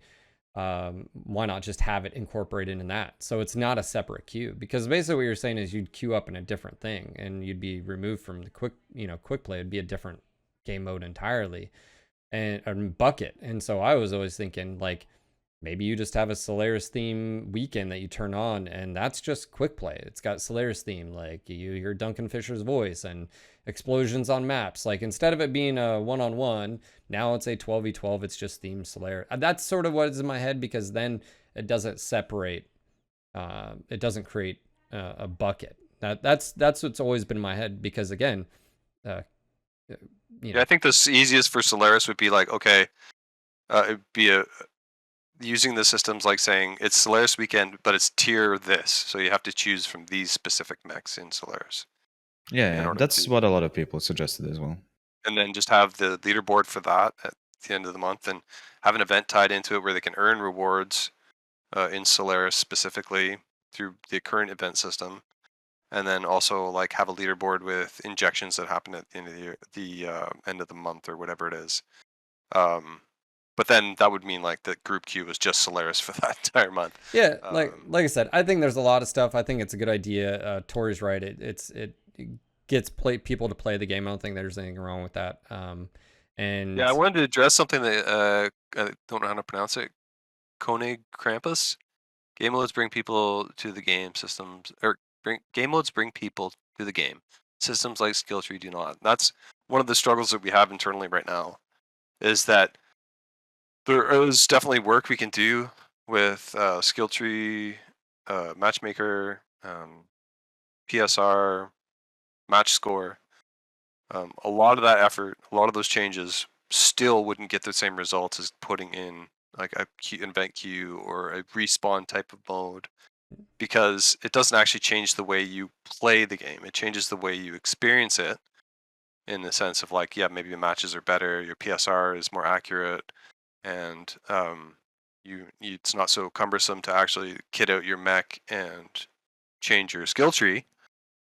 yeah, But it's you're idea. still going into the match with basically the same modes, the same maps. Is that the idea that I get where you're going with it, which is what's going to net you the best return for your time, right? My argument against that thought process is that's fine if PSR and Matchmaker and skill tree would have been done correctly in the first place. Because then you wouldn't have to, you know what I'm saying? It's like, if skill tree wasn't so messed up, then we wouldn't have that conversation, and you'd be right, and your best return on investment would be. But that doesn't mean you just leave it there in the current form. No, it means we have to balance it against those two things, exactly. right? Like, right. Which is why you would want to do something like, okay, we want to address the skill tree, but we also want to create a new mode. These are the proposed designs for these two things.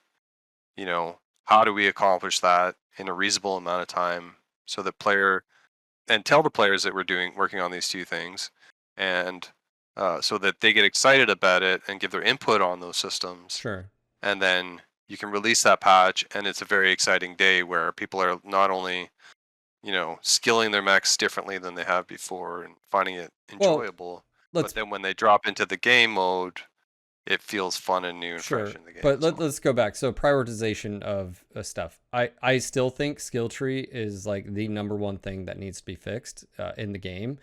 But I'll give you something I've changed my mind on, right? That I think is sort of what you're leaning into. I don't think scale needs to be done, and it doesn't need to be done anytime soon, and it shouldn't be priority over something like a new game mode, in my opinion. Yeah, but again, like, I'll say this as it's a completely different set of people working on those two different things. So I balance things like new variants. Yeah, I get what you're saying. Yeah. But my point being is something like that. Whereas if you were to say, hey, no, maybe it's not. So put in perspective, scale involves the art team, but also new mechs involve the art team. Would you rather have new mechs, or would you rather have scale? Exactly. You can make that comparison. But my point being is, I think most people would say, just, are you going to net enough? Yes, I think it's worth the time, but you'd have to say, okay, Mark, how long would it take you guys? 3 months, okay, to get scale, and then everything from there on out would be scaled correctly, and we wouldn't have any, okay, that's probably pretty good, right? Whereas if you just do no mech, well, you're still having the issues scale. So that's what you guys have to measure in that time frame. But again, I don't know how much workload it would take to do that, right? I just threw out 3 months. I have no fucking clue. There's always knock-ons too, right? Because we've been talking about mech scale as well, and versus like new mech content. And one of the things that Mark pointed out was like, okay, if we do mech scale, what other things do we need to do even in order just to support it? And it sounds stupid, but I'm just going to say it. Bolt-ons would need to change. So if you change the scale of the Atlas, Mark, I'm sorry to interrupt you, man, but Mark did come to my stream yesterday, and he did say the bolt-ons were not the biggest obstacle. Like those were just like his words. Yeah. That's fair enough. I'm just saying knock on. I'm not saying big obstacle. I'm saying knock on. There's like sometimes you go, that's more work. Do this work, but then there's always work that you discover that needs to be done. So you just projected 3 months to do scale, and then he's like, hey, FYI bolt-ons, there's another month and a half. And so now you're 4.5 months instead of 3. That's basically what you're saying. Yeah, I don't know about those dates at all, but it's one of those things that we have to constantly keep in mind as a developer. Like, even when I say, like, oh, let's add respawns to a mode, there are systems that is going to affect, right? Sure. Like match score, right there. All of a sudden people are getting insane match scores because they've got, I know we have this system. Actually, match score, I know this because of faction play, is getting divided by the amount of mechs you have in there. But so imagine Phil's got his running around in 15 cicadas. What do I divide it by now? Like, is it 15? You know what I mean? Like, I don't know how many times don't judge me in this all right? mode. I'm just saying that, like, there is a solution, but there is, like, in order to implement that, you would need to figure out what that solution is. Everything you do has a knock-on effect onto something else, so you have to now solve that next problem. Well, and then you have to weigh, is it worth the development time? So I'm going to bring up something that I still don't have the answer to, and I don't think let's talk about PSR Matchmaker just as an example. I think you need data and information. Like, me and Magic, we talk about soup queue and we talk about this, and everybody thinks that, like, there's a better solution. My argument is, even if you tightened up Matchmaker and even if you tighten up PSR, whatever, all this stuff, I just don't think we have the population for it. And you could jump a month or two of actual engineering resources, But we don't know, statistically, we don't know. And this is just something I know you've talked with the Cauldron for. I've listened to it, is like getting data of actual data of saying like, hey, just FYI, those stomps are actually like, for instance, I don't know. I'm just tossing out there. Like stomps are actually like 0.05% of the matches. Realistically, that's just because you're probably seeing them from a tier 1. But from a tier 3 perspective, this is what they're saying. Like, so, but without that data, without that information, we're all just sort of sitting here going like, yeah, Matchmaker needs really cleaned up. But also too is even if you do that, what are people projecting of matches are going to turn? And I've been a proponent of like, I don't think, and I said this back in the day, I don't think even if you tuned up PSR, it's really going to change anything. And back when the PSR was zero summed, I was like, at any given time, you're only going to have an X amount of tier 1 players. Just like before, it just used to be tier 1 had a lot more. But those players went from tier 1 to tier 2 to tier 3. Guess what? There's only X amount of people on. Guess what? You're still going to see those tier 2 and tier 3 players, whereas before they just had a tier 1 Yeah, label, but it right? also like I kind of slightly disagree with this. They can also like be distributed differently or more evenly across the teams, even if the Sure. matchmaker gate is being opened up. Then the other thing that I also kind of disagree, like with the PSR changes that were being made, like now before then, like you had a lot of people who didn't really people see PSR system as like a progression bar sometimes, and that's a mistake. But in the past, you saw a lot of people who shouldn't be in tier 1 like ending up there, and it Sure. results like in bad experience for both like those who should be there and those But who that's not my shouldn't be there. point. No. That's Now, wait, yeah, just a moment. Now, like I think one of the few things Matchmaker does like relatively well, it doesn't do it perfectly, is like gate people who either like don't play game as much or like are not good enough to like push to those higher tiers. Like it kind of keeps them in low tier where they don't get to experience the sharks that go around tier 1. So it is kind of protecting like that part of the population to some extent at this point in time. So tier I wouldn't 4 call and it like completely useless. well, tier 4. But my point being is like, let's just say, because we saw the numbers, tier 1 was so full, and then it got Yeah, but distributed. that those numbers were not exactly filtered, Phil. Like you have to have in mind like how many of those players only played like one match. Sure. But and stuff. my point being is you're still seeing the exact same names in their tier 2, tier 3. Yes, you may not be running into a tier 4 player anymore or tier 5, and that's good. But my point being is, I think the better conversations should be is it's like cause and effect. Or you should say, how about we just make it sure that if if I'm playing and you're playing, that me and you don't get dropped on the same team as a 3-man of JGX with Naveed. That has more dramatic effects as far as looking at Matchmaker. I don't disagree. Other than outside of just PSR, because PSR treats everybody the same, right? But that's more of soup QProm. That's not really a designation of PSR. That's just that's a soup queue problem. Right. So it's sort of cause and effect, and it is zero sum. Chat, by the way, just some people are wondering, it is zero sum. My point being is, we all think. Well, I should say, every single game you go to, Valorant, Counter-Strike, all these, what's the number one issue? Fucking Matchmaker, right? So my point being is, without data and information, and I know some data has been provided to the Cauldron, full disclaimer, you guys have shared some, but you needed more information. And without that information, you can't make changes to that. But I also feel like there's only so much you can do with those. And I think sometimes, I know, I'll say this. I think most people diminishing returns, right? Diminishing returns, and people have unrealistic expectations. Like you hear people say a good matchmaker will get rid of stomps, and I'm like, you're fucking out of your mind. Like you have no idea what you're talking about. Like that's not how it works. And so it's just one of those things where diminishing returns. Whereas if you made it sure, like, oh yeah, like a double check system so that it doesn't put really, really good players and a group of really good players on the same thing, and it leaves the other side just sort of stranded. That's a system that we don't have right now. We don't have a double check system.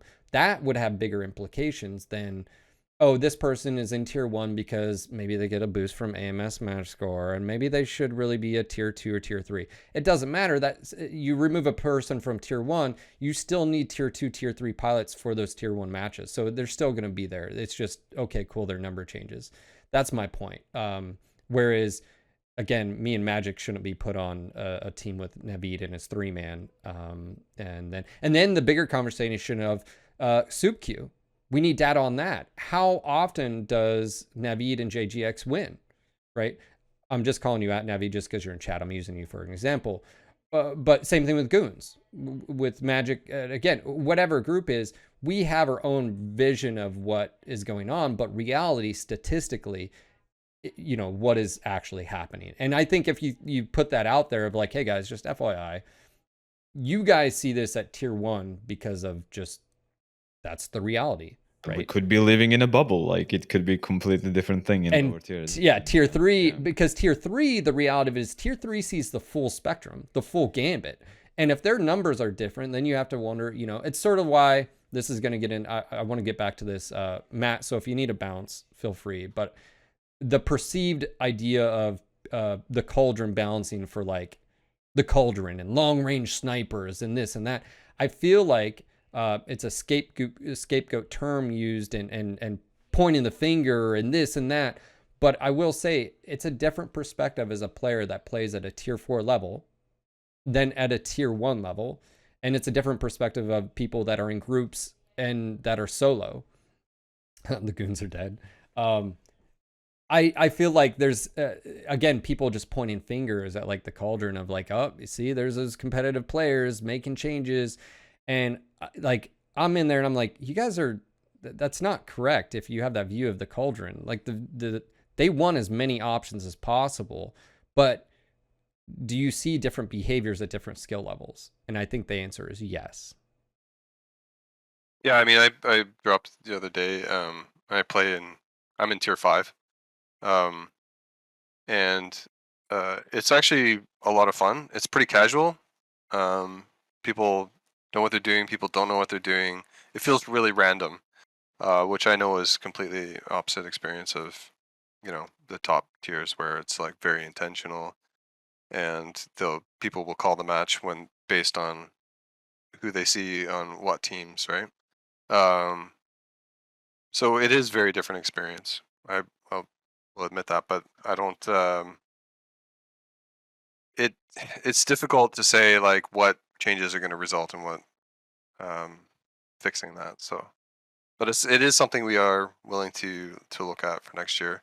But again, it like turns into one of those things where it's like, okay, so we focus our time on changing the Matchmaker and PSR and stuff so that people in the upper tiers are feeling like they're not, like, I don't even know how I would make a matchmaker that says, oh, make sure that Phil isn't on the same team with Naveed and his 3-man or whatever, right? Like, I don't know enough about the system to even speak to making a change like that.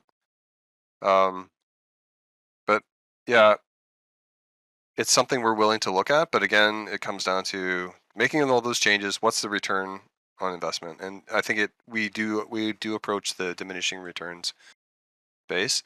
But if there is if there is reasonable things, and the Cauldron has made some what we believe to be reasonable requests, those changes may happen. So if say you requested like 4 or 5 things changed, and then like 3 of them are easy, then it's like, okay, well, we can implement those and see what effect that they have actually on the matchmaker. Yeah. Well, and like I said, I think you could experiment in quick play right now. I've tossed out Team Magic of like, hey, let's see if, like switch it to 8v8. Just let's see what happens. Like, let's test it for a month, and I mean, I hope like there is some amount of like experimentation that can happen. It doesn't necessarily have to be a long-lasting change per se, but just see how it plays out. It doesn't even have to be like quote unquote ranked in like a part of the like matchmaking calculations or whatnot. Just see how it is, see how it plays out, see if people like it. Well, I think it can be improved, right? Like, there's a book I'm reading. It's called Atomic Habits by James Clear, and he has a story at the beginning of this, and it's about if you're a plane and you take off from New York and you're headed to LA, but you adjust on takeoff. If you adjust your heading by just 1 degree off, you end up in a completely different city or area over time, right? So making changes, minor changes and improvements to things like match score and to PSR, things that, don't break the system or rewrite the system or whatever, but just adjust it. Over time, that can result in better matches for people. Sure. Not every match is going to be perfect. Not every match is going to be better, but Yeah, of course. 1%, 2% gains can really, really add up. Yeah, It's like and compound that interest, would be right? that would be interesting to see. Again, getting those stats behind the scene. Let's see solos. Let's see groups. Let's see those broke down into the different tiers. And see what that is, and then say, hey, we're gonna make an adjustment for a month. Then we're gonna compare. And then, like, what are you anecdotally, how do you guys feel about things? And, oh, this just, I wonder if there's any correlation causation. We're seeing an improvement in this or a degradation in this. One of the things that I don't know if you've seen the Magic, have you sent those images you sent me, the breakdown of Yeah, win Matt loss has to Matt? seen those Okay. and Okay, posted I just inside wanted the to make sure. Cauldron. Yeah, but I mean, it's very, very, obviously changes as such have a dramatic effect and outcome on player experience. And so, oh, my dog's having a nightmare. It's all right, Brownie. Oh, there you go. I'm sorry. She was having a nightmare. Have a really dramatic effect on the match experience itself. And to me, I feel like that's low hanging fruit for you guys. Like, I feel like engineering resources would be very minimal to just say, hey, instead of 12v12, we're going to do 8v8. Or instead of having only one group, we're going to allow just as many groups, 2-mans, 3-mans, and solos together. Let's sort of see what's the best avenue. And then, or whatever it is, like, let's separate solo and group. Like, let's give 8v8 group queue again and see, hey, how are numbers? Oh, everything's looking fine. Population queue's fine. Oh, we're a little bit low during this population. Oh, Russian servers just came on. That sort of time frame seems to be good. I don't know. Those are my points. Is like, to me at least, the matchmaker stuff seems to be the lowest. I don't know if it's XML changes or I don't know. Again, if you have to actually code 12v12 or 8v8 or splitting queues again, I don't know how that works, but those are definitely questions that would be. So I'm going to jump off, but I just want to summarize a few points before I go. That is this. The Russian players are going to be we're going to be playing all together with them. So there's going to be localized text and audio in the game for them. They're going to enter through the 4-game client. They're going to make their transactions through the 4-game client. But once they get into the game, they're on the same database. And then when you kick off a match, you're going to have a choice to be able to play with them in the Russian dedicated servers. And they're going to have the choice to play with you guys in European, North American, and Australian servers as well. So that is 100% happening. So I just want to make sure that that was clear. And 2 is that we are working on MWO still next year. We do understand your guys' concerns. And I do know that we weren't able to accomplish all the things that you guys wanted and then we wanted this past year. And I know that everything that we've done is development, but it doesn't count as development that changes the effect or like what the experience of playing the game is. And that's what we want to do next year. I'm not committing to changing any particular feature, but all the things that we've been talking about are things that we're talking about internally and trying to put our best foot forward in finding a way to get that development done. And our goal is to have, by the end of February, a roadmap at least for the first half of the year, letting you guys know these are the things we're taking on right now and starting to work on with these resources. And these are our goals for those particular features. So that's what we would put out in February.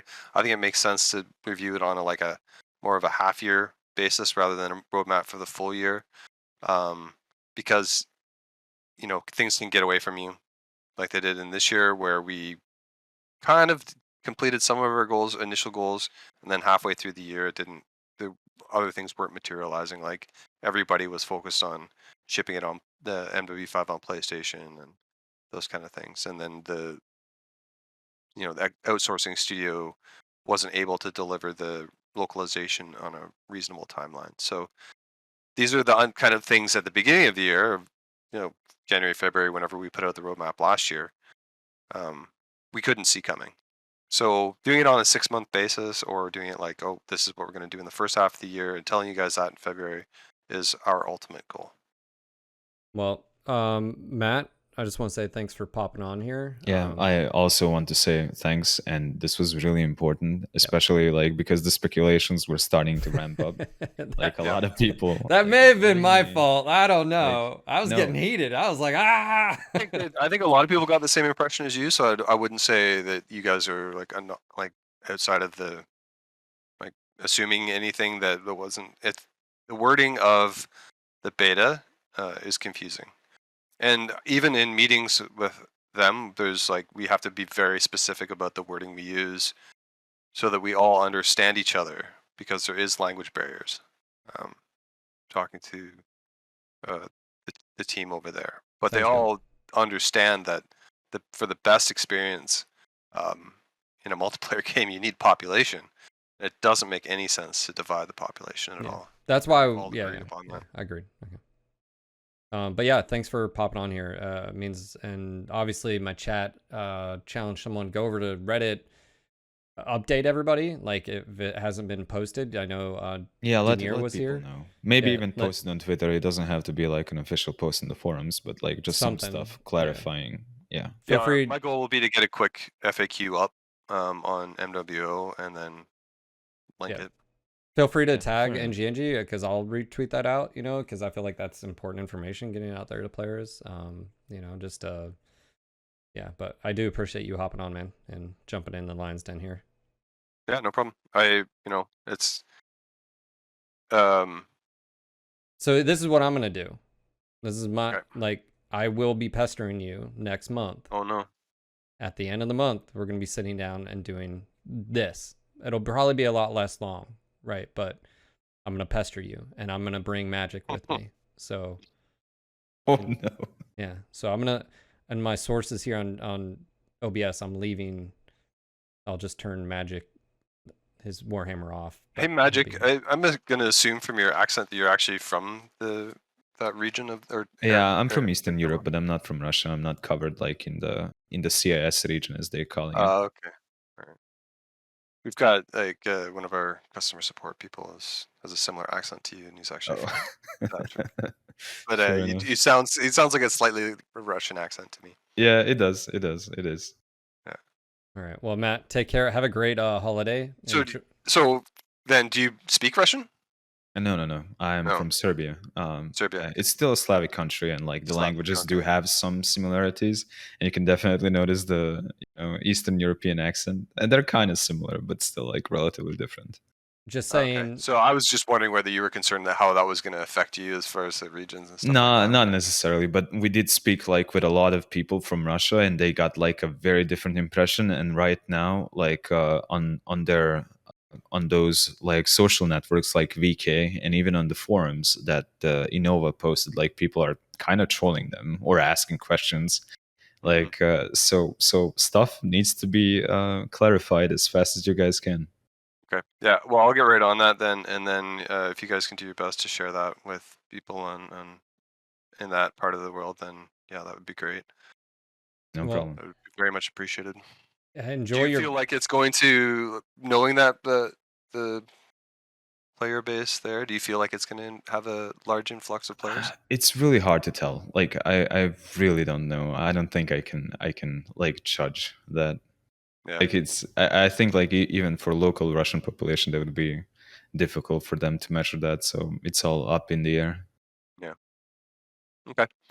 Cool. Well, I appreciate it, guys. I'm gonna Yep. hop off, and we'll get that FAQ up probably today. Sounds good. Thank you, Matt. Have a great holiday. Thanks. Enjoy family time, and we'll see Same. you after the new year. For sure. Thanks, guys. All right, later. Later. I'm so glad he hopped on. Yeah, you have no idea, dude. Like, that was so funny. I feel like the podcast is like two different segments. It's like I should probably cut and be like, so this podcast got a little spicy, but if you just wait, no, it's fine, dude. Like what I said that happened to PlanetSide, like legit happened. Yeah. Like, and the same studio was involved.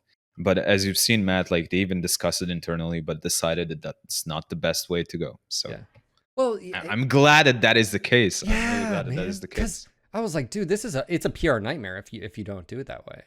And then on top of that, but you know, again, credits to he hopped on here, answered the questions. He literally got to the point really quick. That's good. But literally, it's, you know, when he's like, me and Darren, we just, you know, we dropped the ball. And I'm like, God damn it. Again, you can't just keep using the same excuse, because like, it just comes off as like, guys, like you've got a fire going on over in the Russian servers, and you need to like, you know, like, It you is. It know, is and literally what's going on. Like, and yeah, that's why I said to yeah, Matt, like, they really need to clarify that as yeah, soon as they can. They need to talk to the Innova guys over there and make them clarify yeah, as well. yeah.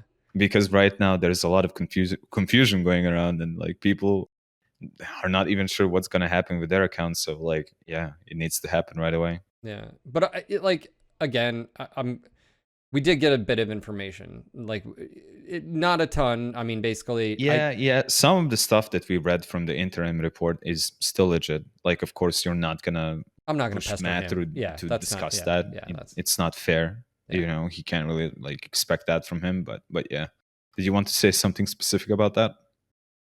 Well, as far as we know now, they have resources. They're working on resources. He's now said they've presented an internal, and they've shared it with the Cauldron. I have not been privy to that. I don't know if you've been privy to that, of an example of. Only selectively. Okay. Like you can ask with Navid about that, but I can also understand them not going full out, Sure. like with everyone in Sure. the Cauldron, like giving everyone the information, but being like a little bit selective with it, like testing the waters, basically seeing like if this is good, like what do you think about this, and then going on Yeah. from there. There's also like another thing that I did point out is the simple fact that they need to know like what resources they're working with Yep. before they full commit to a change. Yeah. And even Matt kind of hinted like at a couple of those things. So I do understand them from like that perspective, but I just feel like, again, it's now I'm obviously I'm like swinging emotionally here. It definitely cools my jets here as far as looking at 2022, but also the fact of we're in the same sort of weird position where it's like, what came first, the, you know, chicken or the egg, where they want to be proactive, but they can't because they have to wait. So then they're retroactive, right? Like, and we saw this with the launch of this Russian information. They now they're having to be retroactively, hey guys, this is actually, whereas it should have been from the start. Hey guys, I think in fairness you know, to like, PGI, like I think they got surprised by Innova when it comes to I this. don't know. I mean, I'm again, not sure like that was very well I don't know. communicated between the two, and they like jumped the ship, and PGI Yeah. didn't have enough time to respond. But you know, like, It's still speculation, but I Yeah. think that's what happened. Oh, probably. And also too is, you know, going back to those discussions, and I think it's valid to say, like, you need to have those conversations in the community. I get like using the Cauldron, like Navid and some of the others, like just to bounce, like, hey, this is sort of what we were thinking. Do you think this would be well received? Do you think this is the right direction?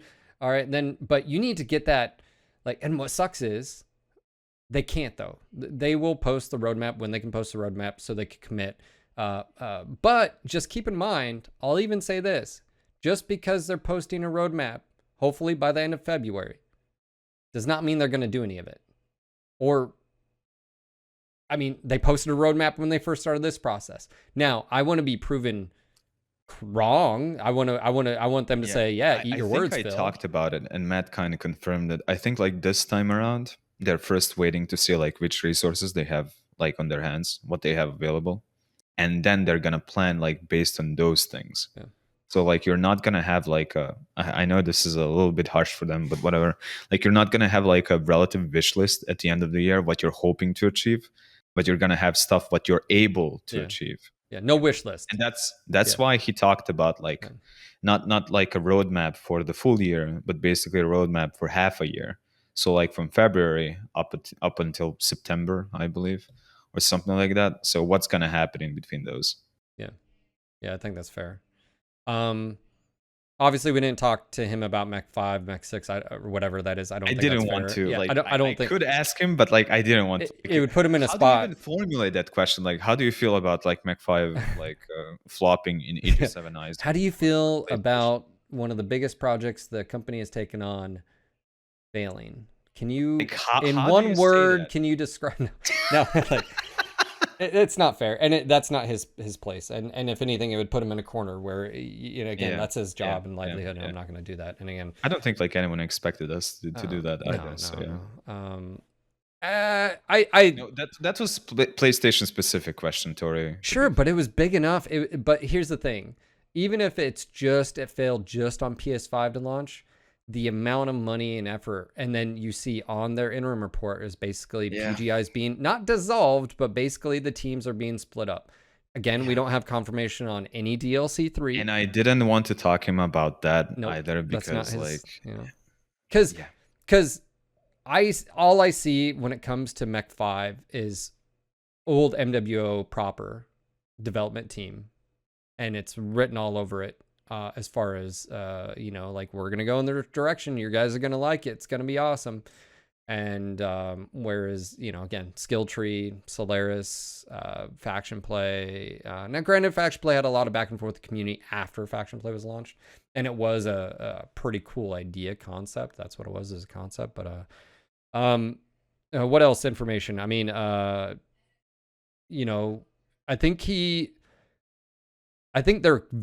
very, very aware of the need to get proper development down. And me and you talked about that. he pretty much admitted that like he completely understands people for like, you know, not being completely satisfied with what was delivered this year, and he hopes to do better in the next one. But that's like, we also come back to the previous things that I stated. Like, this time around, it seems like they're gonna see like what resources they have available and then make a roadmap based on those resources that they have at their hand. I'm you know, I'm not gonna, I'm not being hopeful, I'm not being positive, I'm not being negative. Like, I'm just saying the stuff as it is. Like, I hope they blow our minds. That's what I hope. Because I don't want Dark Navid Ages, asked man. like if he talked about skill tree and UI. He did touch upon it. He did mention that he did have like some selective discussions with like some Cauldron members internally, but he didn't like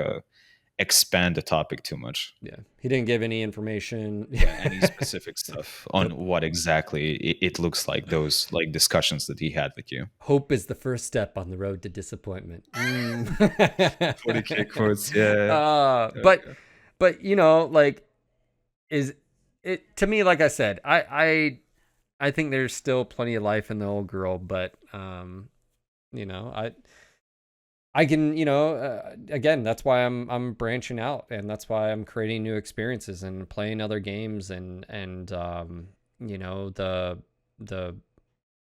you know, I even tossed that out there as like, you know, like asking you, Magic, you like, you're not really into Battletech, the game, right? The turn-based type. I want to play it. I actually kind of want to play it. You don't even own it? You don't even...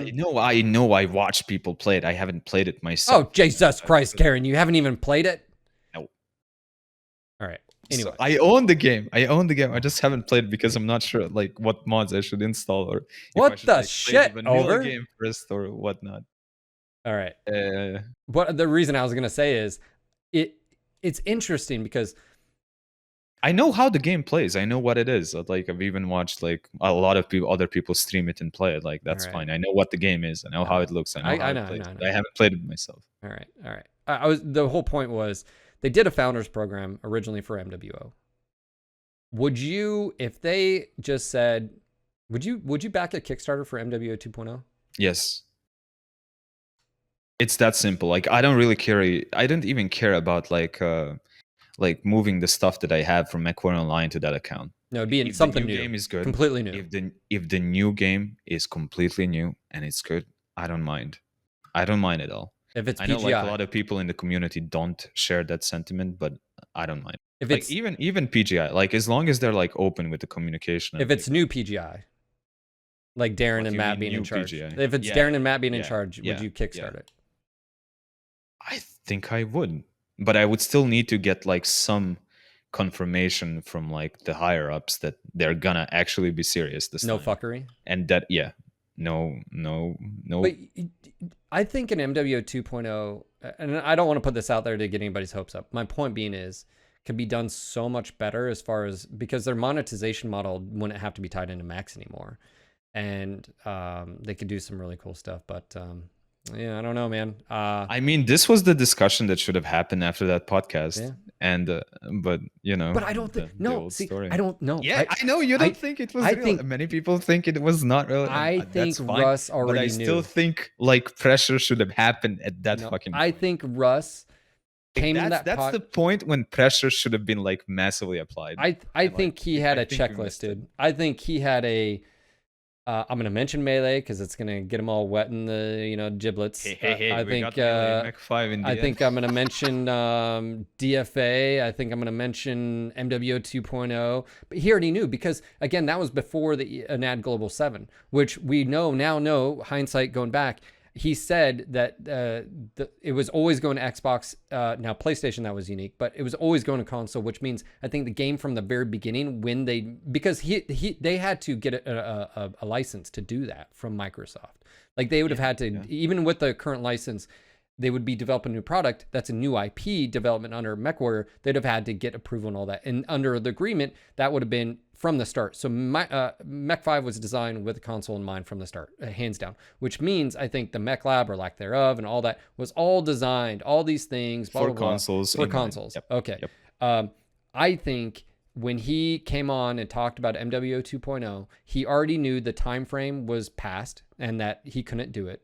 And again, this is complete speculation, but I think when he said that, he already knew, because look, dude, 3 months, 5 months between that and when it didn't make any difference I think he already knew. I think he said the right words to get people excited and get the wave hype rolling. But the problem is, and me and you talked about this when we told PGI and Darren, hey, you guys are riding this wave. Don't fucking let us down. And what happened in March? Big letdown with Chris involved in the balancing of, he made PPCs great again, across the board, right? All peeps were great, right? Because of it. And that was, and funny enough, some peeps more than the other. Yeah, like clan heavy PPCs peeps, 20 damage. Yeah, heavy peeps. But what's funny is that also pole vaulted. What did I say? I said I'd rather them go fucking hard in the paint soon. Like, go and make big balance changes. Do it. Rip off that fucking Band-Aid. And right, they were a little bit hesitant. And at least what March did is forced them to do that. And I think Darren and Matt wanted to in the first place, but they were a little hesitant. Then in April, we got a complete reversal. April, May, whenever it was, it took them a bit to be able to do it. 420. Right? So it's one of those things where I think Russ, when he said this in September of 2020, knew exactly what he's saying, and it was very strategic. And then we haven't seen him since on any. I haven't asked him to be on a podcast, but anytime I've sent him a message, he's always said, "Just talk to Darren. Talk to Darren. Talk to Darren." So like, maybe I'll just get drunk at 3 a.m. and text him. I don't know. That might it might work for the second time. Yeah. I don't know. Maybe. Any last thoughts? I mean, obviously now we got clarification on the Russian stuff. I really do hope someone goes and posts on Reddit and the Russian Facebook. Yeah, thing, VK site. Yeah, like, or something. I mean, I'll get this podcast up. I'll start rendering it. It's a long ass podcast though. But I'm still not like entirely sure you should include the first speculation part, but I think that I don't know. Maybe it's a good showcase as well. Do I edit it and be like, so we've had clarification from Matt Newman on this. If you'd like the end, and then if you want to listen to our speculation, go to the end of the podcast. Yeah, maybe I'll do that. That would be fair as well. That. I think so that's nice. We'll do that here. But thank you, Magic, for being on here. Absolutely fantastic. Like I said, I'll have I'll have your Twitch link, and we got to do this again. I think a lot of people enjoyed the candid conversation and sort of theme here. I think like the best thing for us is basically, and I know this kind of sounds shitty, but it's to wait for February now. Like they said that like that's when the new roadmap is most likely gonna drop, and we'll see what happens then. In the meantime, I'll be playing some other games. Go ahead. No, I'll be playing some other games. I'm excited to try it because I'll be gone for the majority of the holiday, so I won't have I'll have a system I'll be streaming, but I won't be playing MWO. So I'll be testing some other stuff. But I just want to also just sort of premise, like, I'm not leaving, but I'm also branching out and having different experiences. I'm a little like me and you were talking about it. This is my business. This is my job. So like, if you're just a casual player, you don't really care. You can do whatever. I don't care if MWO goes away, so forth. I don't care if you stream, blah, blah, blah. So for me, I'm wanting to grow and continue grow and do this as my career. And so it's one of those things where I'm in a little bit different situation. So, you know. Yeah, that's fair. Keep an eye out on Steel Hunters, by the way. Yeah. Oh, yeah. I've been, yeah. Yeah, try to maybe even participate in one of their closed betas. Yeah, like last time I wasn't able to. Yeah, so that's yeah. I have access to it, but I haven't. Yeah, you should try that. We need to. I don't know if I don't think we can talk about it much. Well, you can't really stream it though. Yeah, you can't stream it. Can you talk about it? Just, I don't know. And I'm actually not sure. I'm not sure. I'm gonna shut up. All right. Don't want to get sued by Wargaming. Thank you again. I'll have your Twitch link down below. If you guys don't know who he is the connoisseur of the Warhammer 40K universe. By the way, who's your favorite faction in 40K? The Imperial Fists. You put up the Black Templars next to my picture, but that's fine. You're a new fan, so it's fine. I'm looking forward to their new games. They're actually like yeah, it's you didn't mistake too much, but it's close enough. Oh, it was the only one I could. But speaking of Warhammer, before you get off here, you've got some fun titles coming out. Darktide, the turn-based tactical. Space Marine 2. Yeah, There's Space Marine 2. A lot of stuff. Yeah. So I'm looking forward to them. Is that the same dude from the first Space Marine? In Space Marine 2? Yes, that's Captain Titus. Because I feel like this needs to be another podcast, but I don't understand how he gets arrested at the end for saving the day and kicking ass. I still don't understand. That's just the Inquisition. They're super careful about stuff. You have to kind of understand the lore. Whenever they see someone interacting with any kind of warp shittery, like they're kind of like your chaos inflicted. So he's not a captain thorough anymore. Investigation. Yeah, I know. He's a lieutenant, right? It's he's a lieutenant. It's complicated. Demoted. Right? Yeah. Yeah, I actually wish that they kind of explore on the what happened in between. You think they'll have that's flashbacks? Gonna be like they have to reference it. I hope they do. Like, why wouldn't you? That like leaves it up perfect open. Like, Yeah. I hope they do. I hope they explore the Inquisition part, like what happened in between. But we'll see. All right. Well, thank you again for being here. I actually forgot to ask you because we got sidetracked. We did have new mechs come out. By the way, I felt it was a little weird having the rival pack drop the way it did. They hinted at actually kind of like it. I like it. Like, surprise pack is fine in my eyes. They hinted at the roughneck in the preview BLT, video. Right? The BLT, the bolt. For those that don't know, and I guess full disclosure, they injected this in my account. I did not ask them to, and I have clarified that they will not do that again. They'll ask me, which thank you again. I do appreciate it. The reason being is, I just don't want any conflicts of interest. I did not pay for this.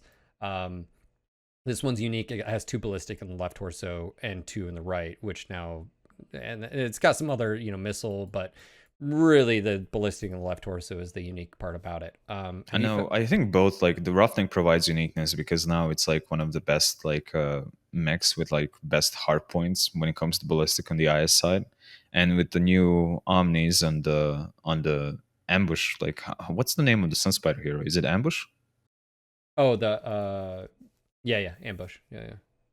Like that one basically turns it into an Ebon Jag. Like before, like you weren't really able to bring like too many energy hard points on the Sunspider. Now you're actually able to do like do 8. You could see it like 2 LPLs, like 6 CR medium lasers. Like I've been playing it a lot, enjoying it as well. Like I think they're fine. Like they're a nice addition to the game. It's interesting because when they pop down, for those that don't know, it was on patch day, and someone was saying, "Hey, have you checked out the heroes?" I was like, "What heroes are you talking about?" They're like, "There's 2 new heroes." I was like, "They would have announced that." Like, I was confused, and then I had Mike Nicholson in chat. Ha! Surprise! And then I exit the match, and I have 2 heroes get injected, and I was like, "Hey, whoa. But it's cool. I understand." But it was one of those things where I was like, "Okay." interesting. It basically, the Nova Cat's crying in the corner because of this thing now. And then If Nova Cat needs adjustments, then the Cauldron shall, it Well, it's already got- received some stuff, but yeah. it has no left-right torso energy, and they're all It low does slung have and left right torso energy. one, of the variants. but they're all the rest are in the arm. The Nova Cat's Yeah, just the sad. rest are in the arms indeed, but like you can kind of balance it like in different ways. Don't worry too much about the Nova Cat. I quit worrying about quirks. An assessment shall be made. Yeah. Like if Nova Cat is underperforming, like things will be adjusted. I just don't even worry about the balance stuff. I just play, and because it's I better for like, me. It's better. You know what? Yeah. I'm kind of someone who basically survived like almost every single balance change in the game. Like I'm playing like all classes. I'm playing all mechs. Like if even in the worst balance patch, like the one that happened with PPCs and Chris, I was able to thrive in that because like my playstyle is not limited to one mech, one something, So like the balance patch, I can just work around it. I can adjust to it. All right, So like it's not a game breaking deal, like even if it's not amazing. So the question is, this is a podcast. Is it worth the $20 for two of them? And then you get, is it worth it? You get the I would say yes. I think it's a pretty good pack, but 30 like days premium I still time? would prefer the Warden pack over it. Yeah, I think 30 days premium time, 6.5 million, 200 GSP, 3,000 MC. And then we also have but there are like plenty of options on these mechs. Like maybe I would even suggest this pack like over the Hunter pack a bit more. Like Hunter pack is amazing because I'm a Phoenix Hawk fanboy and I love the Phoenix Hawk, and the new Stalker is amazing as well. The new Stalker is good. Yeah, I like it. Yeah. Well, so like all of the recent packs were good. The only one that is not is like the Striker pack, the first one. That's kind of like a little bit iffy. they've fallen off. But the other ones, like you choose basically depending on which mechs you enjoy or not. Yeah. All right. So we had those. We also, I feel like we had holiday bonus mechs. The Marauder 2CA and the Mauler 2P. Those are coming out as well. Free mechs are always nice, but I think this is pretty much it for the mech. We get the Predator pack soon, so we'll have to talk about that when they come out. But yeah, I'm actually not too excited about the Predator pack. Yeah, the Shadow Cat is nice, but I don't really care about the blood ass. The blood out.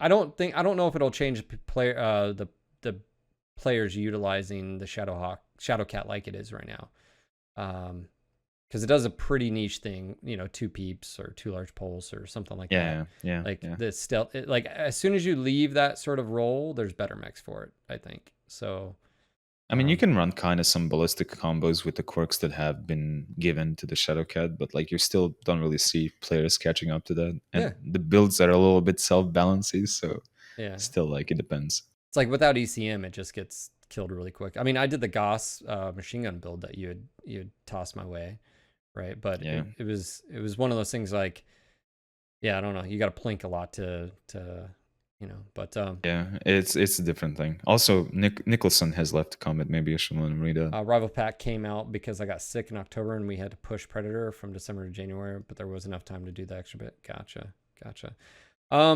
But yeah, man, thanks again for being a part of the podcast. I'll have your Twitch link down below. We'll have to do this again in January, February. No problem. You're welcome. If I don't see you, have a great holiday. And same. Yeah, thank you again. All right. See you guys. See you, Phil. Man, what a podcast. Very long podcast. Thank you guys again for being here.